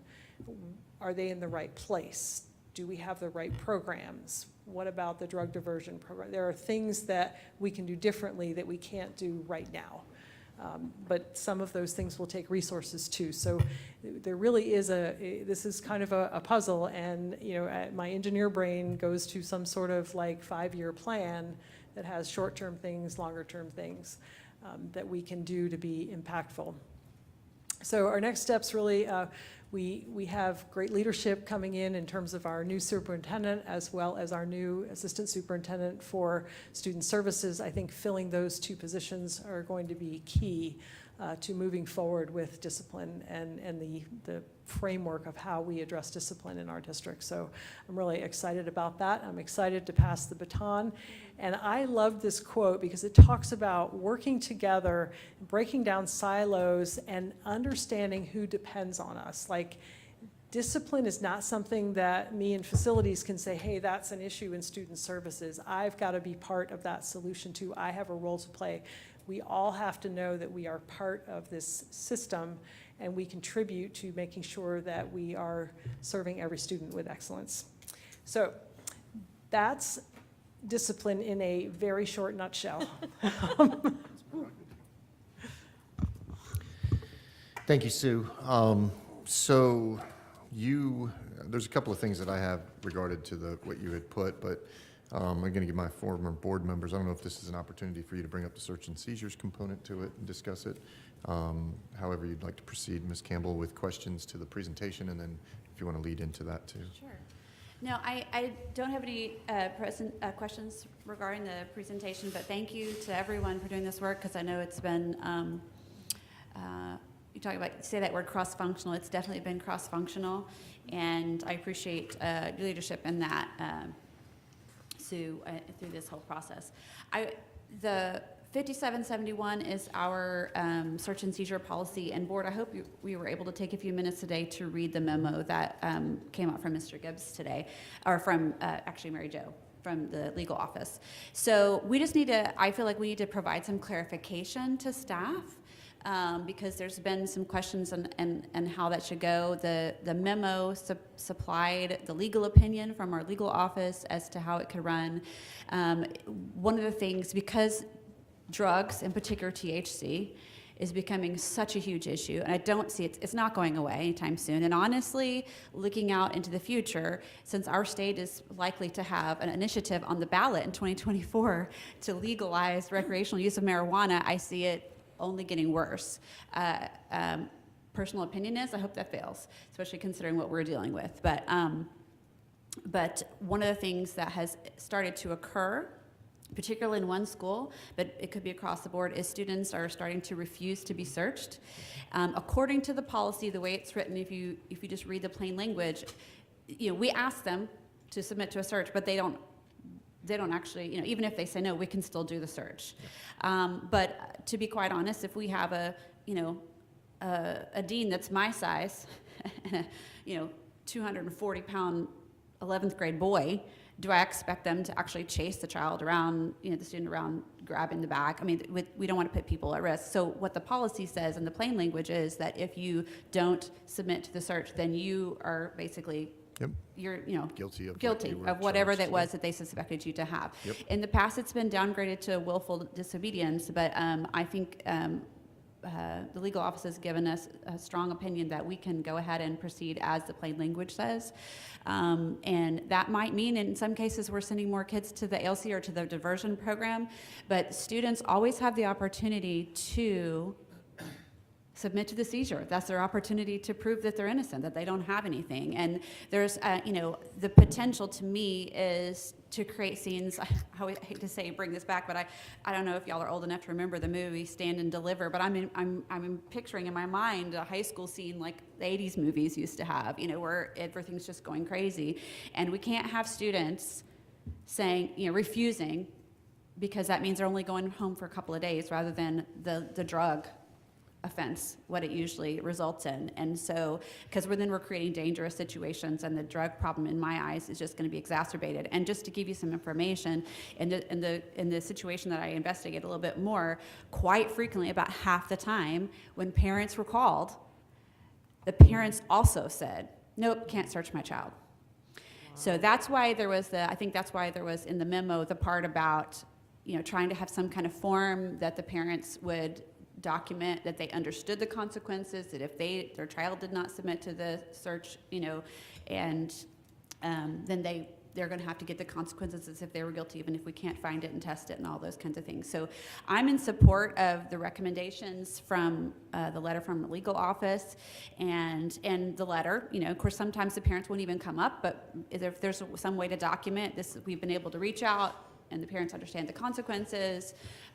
We just need to be really clear where we stand on that policy, so that if it comes down and staff is, starting to follow through with that kind of discipline, it may cause legal pushback. It may cause, whatever, but I think that's the right thing to do to keep our deans and our schools able to discipline in the appropriate way, and not let kids more and more get away with, because once that gets out of the bag, more and more kids will refuse to be searched. And then they know it's just a couple days suspension rather than an expulsion, and we can't allow the drug problem to blow up in our faces like that. So let me just kind of go through this. Basically, we have a policy in place that says that, and I've read all this, but I just want to kind of help sum it up, that we have the right to search and seizure search the kids based on probable cause, and that what has happened over the last couple of years is that when they've refused, they've gotten a willful disobedience, or when they've tried to reach out to their parents are saying no and stuff like that, even though our policy says that we have the right to do that, right? You're just asking, hey, board, I'd like to reinforce what we already have on the books. And hey, board, know that this is probably going to create more kids going to ALC. Is that kind of where we're at? It might. Okay. Or maybe, and it might temporarily. I mean, I'm an optimist. I like to think that after a while the message gets out and people start doing better. Yep. Okay, so let's have that board discussion, because I have some points on this, but feel free, Jean, and then we'll go to Ms. Jenkins if she has anything. Well, I think this would be a good time to talk to Dr. Rendell about this too, being in the schools more recently than even us, because I know a situation like this had come up at his high school. Yeah, I don't fear of the consequences of doing the right thing. So if we're able to, give them the maximum sentence for not, submitting to a seizure, then so be it with the consequences. But I'm 100% for that. So Yep. I hope we can move forward with that to make it clear that that's the case. Ms. Jenkins, you got anything to say? Okay, Miss Megan? No, I mean, honestly, I That's think we right. should just take the advice of our legal counsel, which they gave us sound advice today, and I think that that's the direction I would go with what their advice was, so. So I think it's a great point. I think reinforcing what we've already done is one thing. I think the other component is letting our parents know that we are going to do this, because there is no way for them. Like for me, I know for a fact that many of the students, our staff calls to parents and says, hey, trying to get a hold of them, they can't get a hold of them. Well, look, if the kid's refusing and the number that we have on is not able to get through, there needs to be a set, okay, we tried. I don't know if that's 30 minutes or whatever it is, but we tried, and now it's, you're going to get searched or you're going to get charged with this, and that's what it is. But we need to let the parents know so that they can tell the kids that, so that there's no confusion at all across the board. So I would say I agree with you, Ms. Campbell. I think you not only initiate, absolutely, because this was a case that I saw. I talked to the SRO at Space Coast, the one down south reached out to us. I think it was Bayside or Heritage. Like, this is something that's been popping around, and I think that it's not right. Yeah. If a student's trying to hide what they're doing, you said it exactly, Ms. Campbell, then they have the right to tell them that they didn't do it by letting them search them. And if not, then look, we're not going to go through that. You're just going to get charged. And we just need to hold the line on that. And I'm sorry, like, if your kid's not wanting to be doing it, it's the way it's going to be. So I'm okay with that. But the one piece that I do think, Ms. Han, is that time period and how they're connecting to the parents just needs to be sort of and I'm just kind of speaking outside the box for you, Ms. Campbell, is I would like that to just be like a 30-minute period, that if you can't get a hold of the parents and the kid's refusing, then that's the decision, and we can't continue to hold up our security and everything else at the school district. So just implement what the charge would have been or what they were looking for. Does that make Just to sense? clarify, I think the parent phone call usually goes out if the student's not cooperating, Yep. and they'll try to call the parent to get them to help Yeah. the student cooperate. They're not necessarily waiting to do the search, I Yeah. don't think. And then if the parent says no, sorry, we're still going to do it. We're just letting you know. And again, I think clear communication coming out on the, up Yep. front with them and saying, Yep. this is the policy. Yep. Again, reminding parents that we need your help in this aspect, that we're seeing an increase here. We need to communicate that from the district so that a parent's not going, what is happening, Yeah, because some kid will say no and then go to his parents, well, I didn't want to, back and forth. And if that parent says, we know that you need to be searched, it's good. Can I just add this? Because, one of the things that Ms. Hand put in the presentation was reactive and proactive. I love This that. is a I wrote it reactive down. side of things. Yeah. But the proactive side is, I think that we as a district need to really push through in this next year communication about THC, about, we did it with vaping a couple years ago, and now it's just blown up in this way. Student-led, whatever. I've got some ideas I want to ask Mr. Oh, there we go. Ask Mr. Bruin to, I've got plans for us to do some kind of communication initiative over this next year to really communicate with our students the dangers. I had a great conversation with Mr. Sejek at the South ALC about the conversations that he's had with students there, and where they've just realized, oh my gosh, I'm going through 5 of these THC vapes a week, just like the equivalent of 100 marijuana cigarettes, and the kid's just mind was blown, because they didn't realize how much they were doing and how much their lives can change, and in a positive way if they stop. And so as much as, so I think we need to be we don't need to just do the reactive. We have to do the reactive because this is becoming a huge problem, but I think we can be on board with a really proactive approach on this particular issue, among others, because it's filling our ALCs, it's really destroying our students' academic performance, it's huge behavior issues that our deans and our administrators are having to deal with throughout the day, which is taking away from their other focuses they need to have. So I totally agree, and I believe we need to do both approaches on this effort, in particular this coming year. Thank you. Anybody else have anything to say about not only the search and seizures, but about Ms. Hand's presentation, or any questions on the update? We're good? Thank you, Ms. Hand. Ms. Hand, I do. I have, there's a lot of what we see here with the alternative learning centers, with the discipline committee, with all of these. I feel like because of the transition to Dr. Rendell and everything, that everything's kind of like, we're almost there and we're going to hand it off. Is there a way to come back on the 12th and say, here's how we are going to implement this, or it's the 13th, I think, whatever it is. It's like right in there. you see what I mean? Like, how are we going to integrate all the data systems? Because what I would like to do is when we come back to school, we have these things in place, and that's only 45 days before we do. I think we all agree with you. I don't know that you'll get a comprehensive update on the 13th. Ms. Dampier is already kind of She's only coming on overwhelmed the with this 5th. next topic, so I've got Yeah. her on my agenda for Monday to focus on this, on Gardendale.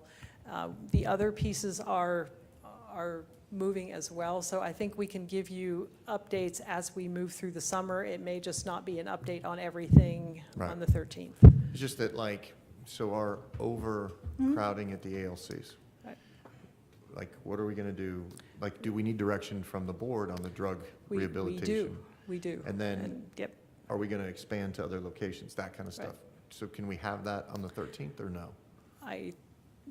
Does your? Yes, the 13th is available for that topic, yes. Okay. And then the discipline committee is moving forward, and we've got that kind We of have hammered that out. charter, that'll have to come back to the board, so yes, I would like Ms. Dampier to kind of put her eyes on all of this. Yes. So I think the 13th is good for an update on some of those topics. We just won't have everything completely finished by And then. even, I don't think that, like, even if we're not completely finished by then, the idea of how it's going to come, and if you need direction from us, we can do that. You know what I mean? And I think there was still open-ended on the assistant superintendent of discipline and how that component works and all that other stuff. So if we can try to get to a place where we touch each one of them with an update, and that would be great. Not that you will be the person that we do that, that'll be Dr. Rendell, but kind of talking through you. I'm assuming he's nodding his head behind me? He is. Is that, okay. He just said yes to everything back You there. can feel it. All right, well, thank you so much for your time, Ms. Han, I appreciate it. Sure, do you want me to go through Gardendale quickly? You guys, I mean, now we're getting to 45 minutes. Let's go. Yeah, Yep. no, we're just gonna order pizza. in the I've middle of got- the board meeting. Like, I've got, Gardendale, I've got some stuff. Pizza on Mr. Susan. Yeah. Okay, so you all know we have challenges relative to Gardendale. We've got 2 functions at one site. We have students with a wide variety of needs and ages, and it's complicated to do that all in one building. The location is not ideal for a variety of reasons, you all know that, and trying to keep staff, recruitment, retention continue to be issues. These are all things that I worry about. These are all questions that a number of folks have raised, and we're not sure whether Gardendale is the right place for the functions that we have there. We've mapped the students in terms of who's there now and their locations. Very few of them are anywhere near Merritt Island, so we've got folks that need these services in the north end of the county, the south end of the county. There's some kind of west of Cocoa cluster, but the students change all the time too, so it's not real clean to make a geographically based decision, but Merritt Island probably is not the right place. So that leads to how much investment do we want to make, given that we have to operate while we figure out what we do in the future. So those are sort of the things that we've been wrestling with. So where we are today, Ms. Bland and procurement had put out an RFQ. We did not receive any interest from the private sector for an operator for a separate day school. So we are moving forward with that being our responsibility into next school year.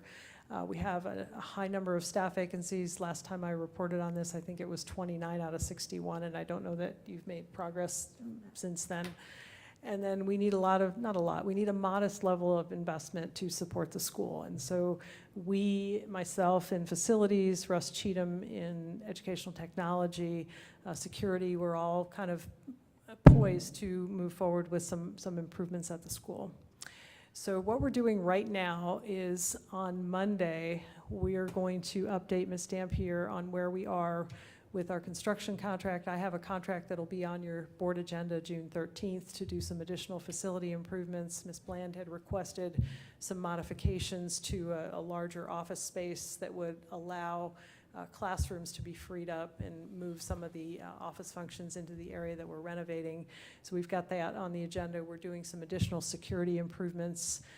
We are ready to purchase furniture, fixture, and equipments. Ms. Bland had provided a pretty comprehensive list of things that she needs. We're ready to do that. I just want to run through that with Ms. Dampier so she's on board, and we'll go ahead and make those purchases.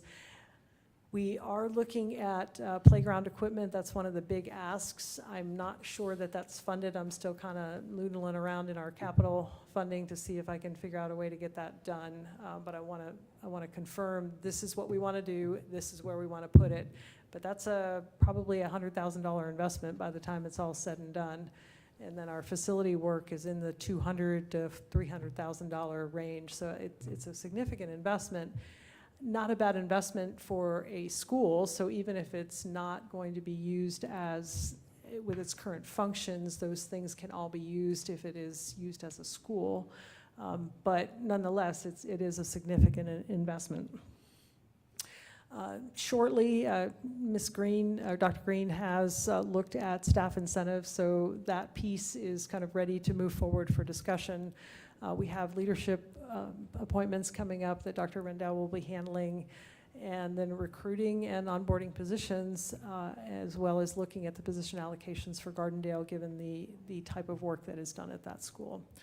So we have some capital resources left over from last year's reopening of Gardendale as a separate day school that we haven't used yet, so that's primarily what we're using. There's some IDEA funds that may be available, and there's some capital allocation for student services, FF&E. So most of what has been asked in terms of the facility FF&E piece, we can cover. So we're working on that. And then the staff needs is another question, and that's going to require a little bit more detailed analysis. And then in the future, I really do believe that we need to look at the function of the ALCs and the location of Gardendale in particular.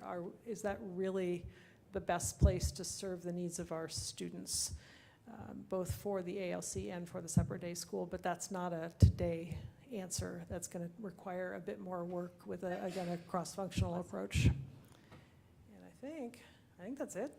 So thank you. All right. I think, anybody want to go on this topic first? I have gone off about this 3 times, so I won't do it again. I don't think there's enough time to have this conversation. Quite frankly, I think it needs to be way lengthier than this. Number one, absolutely a priority to increase the supplements offered to staff members who are making a decision to work with our most vulnerable students, our students with significant needs, because it is unconscionable that we have 29 vacancies out of 60 in a school where our kids need their staff the most. Significant increase, because what we had in place already, we already had vacancies in the first place. It didn't really ease the gap of staffing needs that we had at that school. But going further, again, I brought this up last time we were talking about Gardendale. We have significant deficits in the way that we're servicing our ESC students and huge vacancies in all of our ESC positions across the district overall. So if we're gonna have this conversation about this increase of supplements at Gardendale, we need to have a conversation about potentially doing that for all of our schools. Some of our elementary schools have VE classrooms that are now servicing not just K through 3, but K through 6, which is absurd. We have kids with individualized education plans in a classroom with 20, 25 other quote-unquote individualized education plans. That completely defeats the point of having these students in a separate classroom. Again, you know how passionately I feel about this.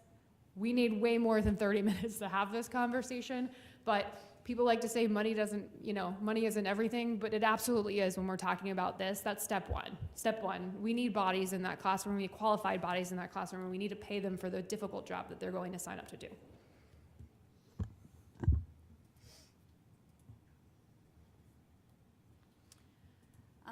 Hang on, Ms. Jenkins, are you finished? Because she said number 1, and then I didn't know if She turned her microphone off, so. Ms. Jenkins, do you want me to bring this back up at the end, at the school board meeting tonight, so we can have deeper conversation? I don't want you to feel like, I know you're passionate my about point when this. we brought this up at the last workshop that we were having is that this is not a simple conversation to have. This is a significant problem that we have that needs to be addressed in depth. And I had said to my fellow school board members, we had a week left of school, and I was hoping that everyone would go and visit. This is a serious problem that we have for our district that we only have a small amount of time to resolve, or at least put some plan in place until we can resolve it. So this should be a priority for us. We should be spending a significant portion of the time of a workshop having this conversation, not 30 minutes. So what I'm saying is. No, I don't want to have it at the end of a school board meeting. That doesn't meet the needs of what I'm saying. There should be a significant amount of time dedicated towards this for us to have an in-depth conversation about what's happening, what is needed. And I'm not blaming the staff for this at all. This should be a priority for the board. This should be a priority on a workshop. And everyone on this board should be visiting that facility to understand the needs that are going to need to be met. So I would agree with you 100%. And what I'm trying to say is that in the event that we have the timing of everything, we don't have a meeting until the 13th. So some of the items that you have here, we may be able to roll tonight to discuss some of them, and you can get some of those direction to them, because where I'm concerned is that you have 45 days from the 13th until basically we're starting school again, 45 to 65 days.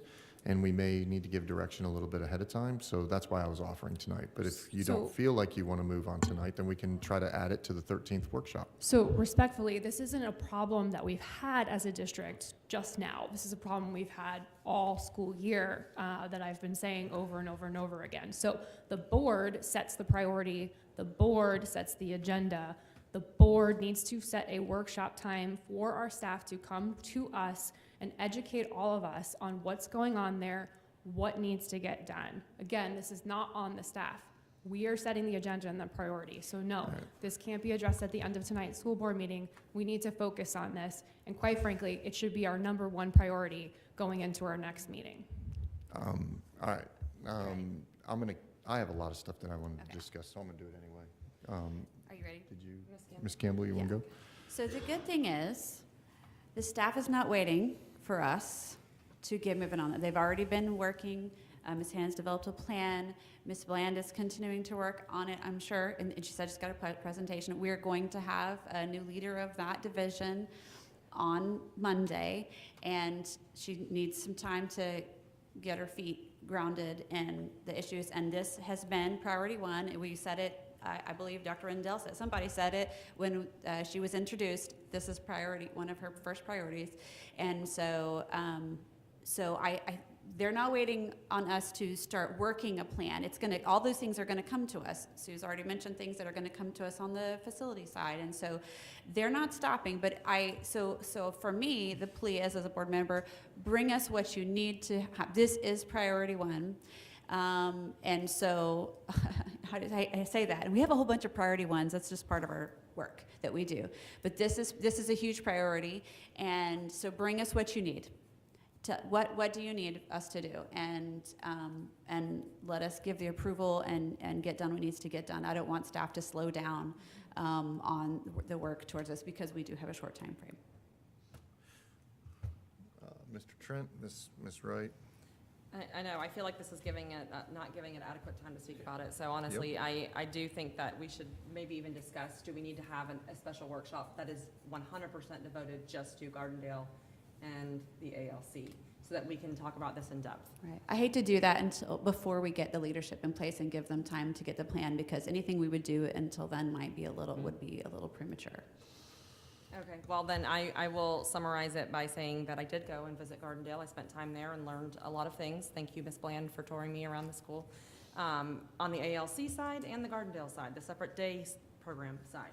So there are drastic needs at that school. And honestly, the staff that's there, 100% support giving them whatever we need to give them to make that school succeed.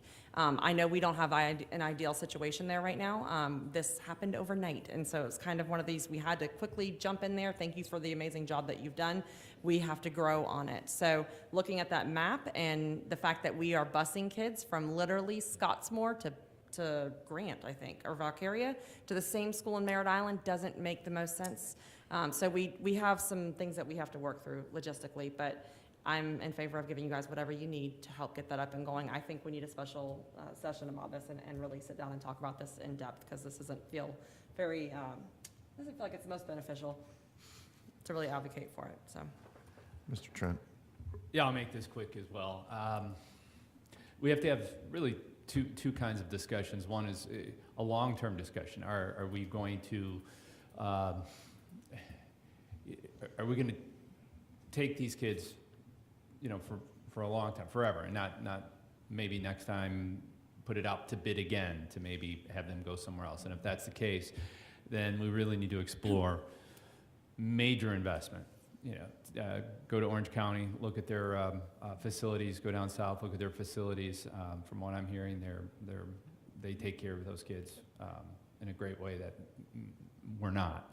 And at the same time, what do we need now? And just come back with us, or come back to us, excuse me. And like the rest of us here, if it's available, we want to give what needs to be given. Many of those vacancies, yes, we need them filled. Some of them, it was because they got to a late start. I believe it was in July, and some of the staff travel a great distance to get there. It really had no intention on coming back because of that distance. But we need to talk about that pay quickly, because they absolutely deserve it. And maybe that little incentive will keep some of them around. Some of them are asking right now what's happening on the ALC side, what's happening on the 5-day versus the remote, and on the Gardendale side. So there are things we need answers to and give them to. We owe it to them quickly. But I do agree with spending. Once we get the new leadership in place, we need to spend hours to talk about this. And as long as we're presented with facts, our feet on the ground at a facility isn't the absolute necessity. We know how to make decisions with given facts. But I did get to spend some time over there on Thursday in between the 4 graduations last week on both the ALC and the Gardendale side, and I had spent some really good time. So we need to spend some time on this. I think not many people know that you used to be a teacher at one of the ALCs, and some of the staff, when I met there, they talked about that. I'll just go through. So I had 28 responses of individuals. I went there, talked to them, went through, took notes, did some stuff, and I just kind of wanted to put it in the ledger. Maybe things that you guys already were working on. I wanted to take this time since we did the work. I condensed it because some of the notes were long. They need more mental health counselors, bonuses on signing, and retention bonuses for staying. Those bonuses on both sides need to not come the next year, but sometime, like they're saying that if you start with it, you don't get it until the next year in like October, and that wasn't fair, even though they had already gone through the whole year. They need more IAs, trauma therapists, SROs in both the ALC and the Gardendale. We have a security officer. I'd like to look at that, you know what I mean, from a cost perspective, because there's some things that the SRO does. Many people think, oh, well, you have a security officer, but the security guy is not for reacting to, he cannot arrest, he cannot do those things. He's only specific duties to a certain piece, so that's why having that extra one. Part-time occupational therapist, we need more RBTs on campus. We need more BCBAs, more custodians. Apparently there's one custodian in the facility that changes out twice a day. Timing of bonus, that is more IEP reporting support. Another TOA or a dean inside there to support. Testing coordinators. In some of the training that they're needed is trauma-informed care, crisis de-escalation, ESE training, autism programs in pre-K, individual mental health sessions, trained in field of ABA to modify behavior, and intervention training. I know you guys all know all of these, but for some reason the trainings weren't across the board. There are some specific facility needs, divided rooms by grades or somewhere close to it. You have multiple kids. Like when I was there was a kid that was like 17 and there was a kid in elementary school in the same room. So divided outdoor fences, which I know you had mentioned there. Playground equipment, some of them had mentioned having something that physically exerts them. So not just a swing, but climbing equipment, a track, that kind of stuff. Sensory rooms, kind of like O'Galley's example. Water fountains. They need water fountains. There's no water for the kids. You've So- got those on the agenda. Perfect. More larger rooms, multiple assessments going on in the same room. So one of them had given an example where in one room they have behavioral and assessment doing one, suicide assessment doing another, and all that stuff all in the same room because they just didn't have enough rooms. More storage space, more technology for students and staff. No trespassing signs on property. Apparently kids from around the neighborhoods are jumping into our field, using it as a crossover. So we have people that aren't like part of our schools that are actually doing that. Well, gotta go arrest that guy if he's coming on our campus. Start earlier. The start times, because of the delay in the amount of time that it hurts. So let's talk about this. So if they start at an earlier time, the issue is that it's difficult to get the kids there because they're traveling from so far. Some mentioned that students in MIMS are getting on, females in MIMS are getting on at 5:45 in the morning. And what they're doing is that might be dangerous because in many cases it's still dark. But the issue that they have is that even with those start times, because of the location, the later in the afternoon increases behavioral problems. So if we're able to bring it to an earlier start time because of geographical locations, then they're able to control that later discipline issue. Some of them had said, can we go to less hours? And I said, well, I don't know, year-round school might not be a bad thing if you could put them to less hours and get them in the mornings and stuff like that, just something as a point of reference. Library, for some reason there was a bunch of comments that came through to my email about libraries. I thought there was one in the center that I saw in the ALC, but maybe not in Gardendale. Let's look at library services for the students, because it seems like that was one of the things they talked about. Apparently there's a basketball net thing that needs to be fixed. From the cafeteria, the portions for each one of the students is different. So like you have a pre-K kid or a kindergartner getting the same portions that a 12th grader has. And the issue that you have there is that we all know many of these students starve. Like many of them don't have food at home. So when they come there, it's the only food that they get. So having larger portions may not be such a bad thing. Let me see here, hot breakfasts. So the whole lunch options is a whole thing. Like peanut butter and jelly is not acceptable in some cases. Let's bring normal cafeteria lunches to the kids, and hot breakfasts is what they're asking for. So I think a revamp of our entire cafeteria services would be good. Transportations, students are on the bus too long. One of them had mentioned to me that delivering kids at different times would be a good thing. Like all dumping them off at the same time, kids are interacting and fighting. So even if they have to wait until the other bus gets dropped off, and then they wait, and then they drop off, I don't know, but that was a suggestion to do. But many of them had said there needed to be possible multiple sites. And when I was looking at that, just as a suggestion, I kind of thought deep about it. If you have it on the site, then you can utilize some of the resources from the school that's already in existence, mental health counselors, deans, you know what I mean, those kind of things. So if there's a way to use that, that's good. Okay, apparently Orange County has the greatest thing in the entire world. So like, we keep hearing that inside these. Get kids so they do not, all right, different start times, more locations.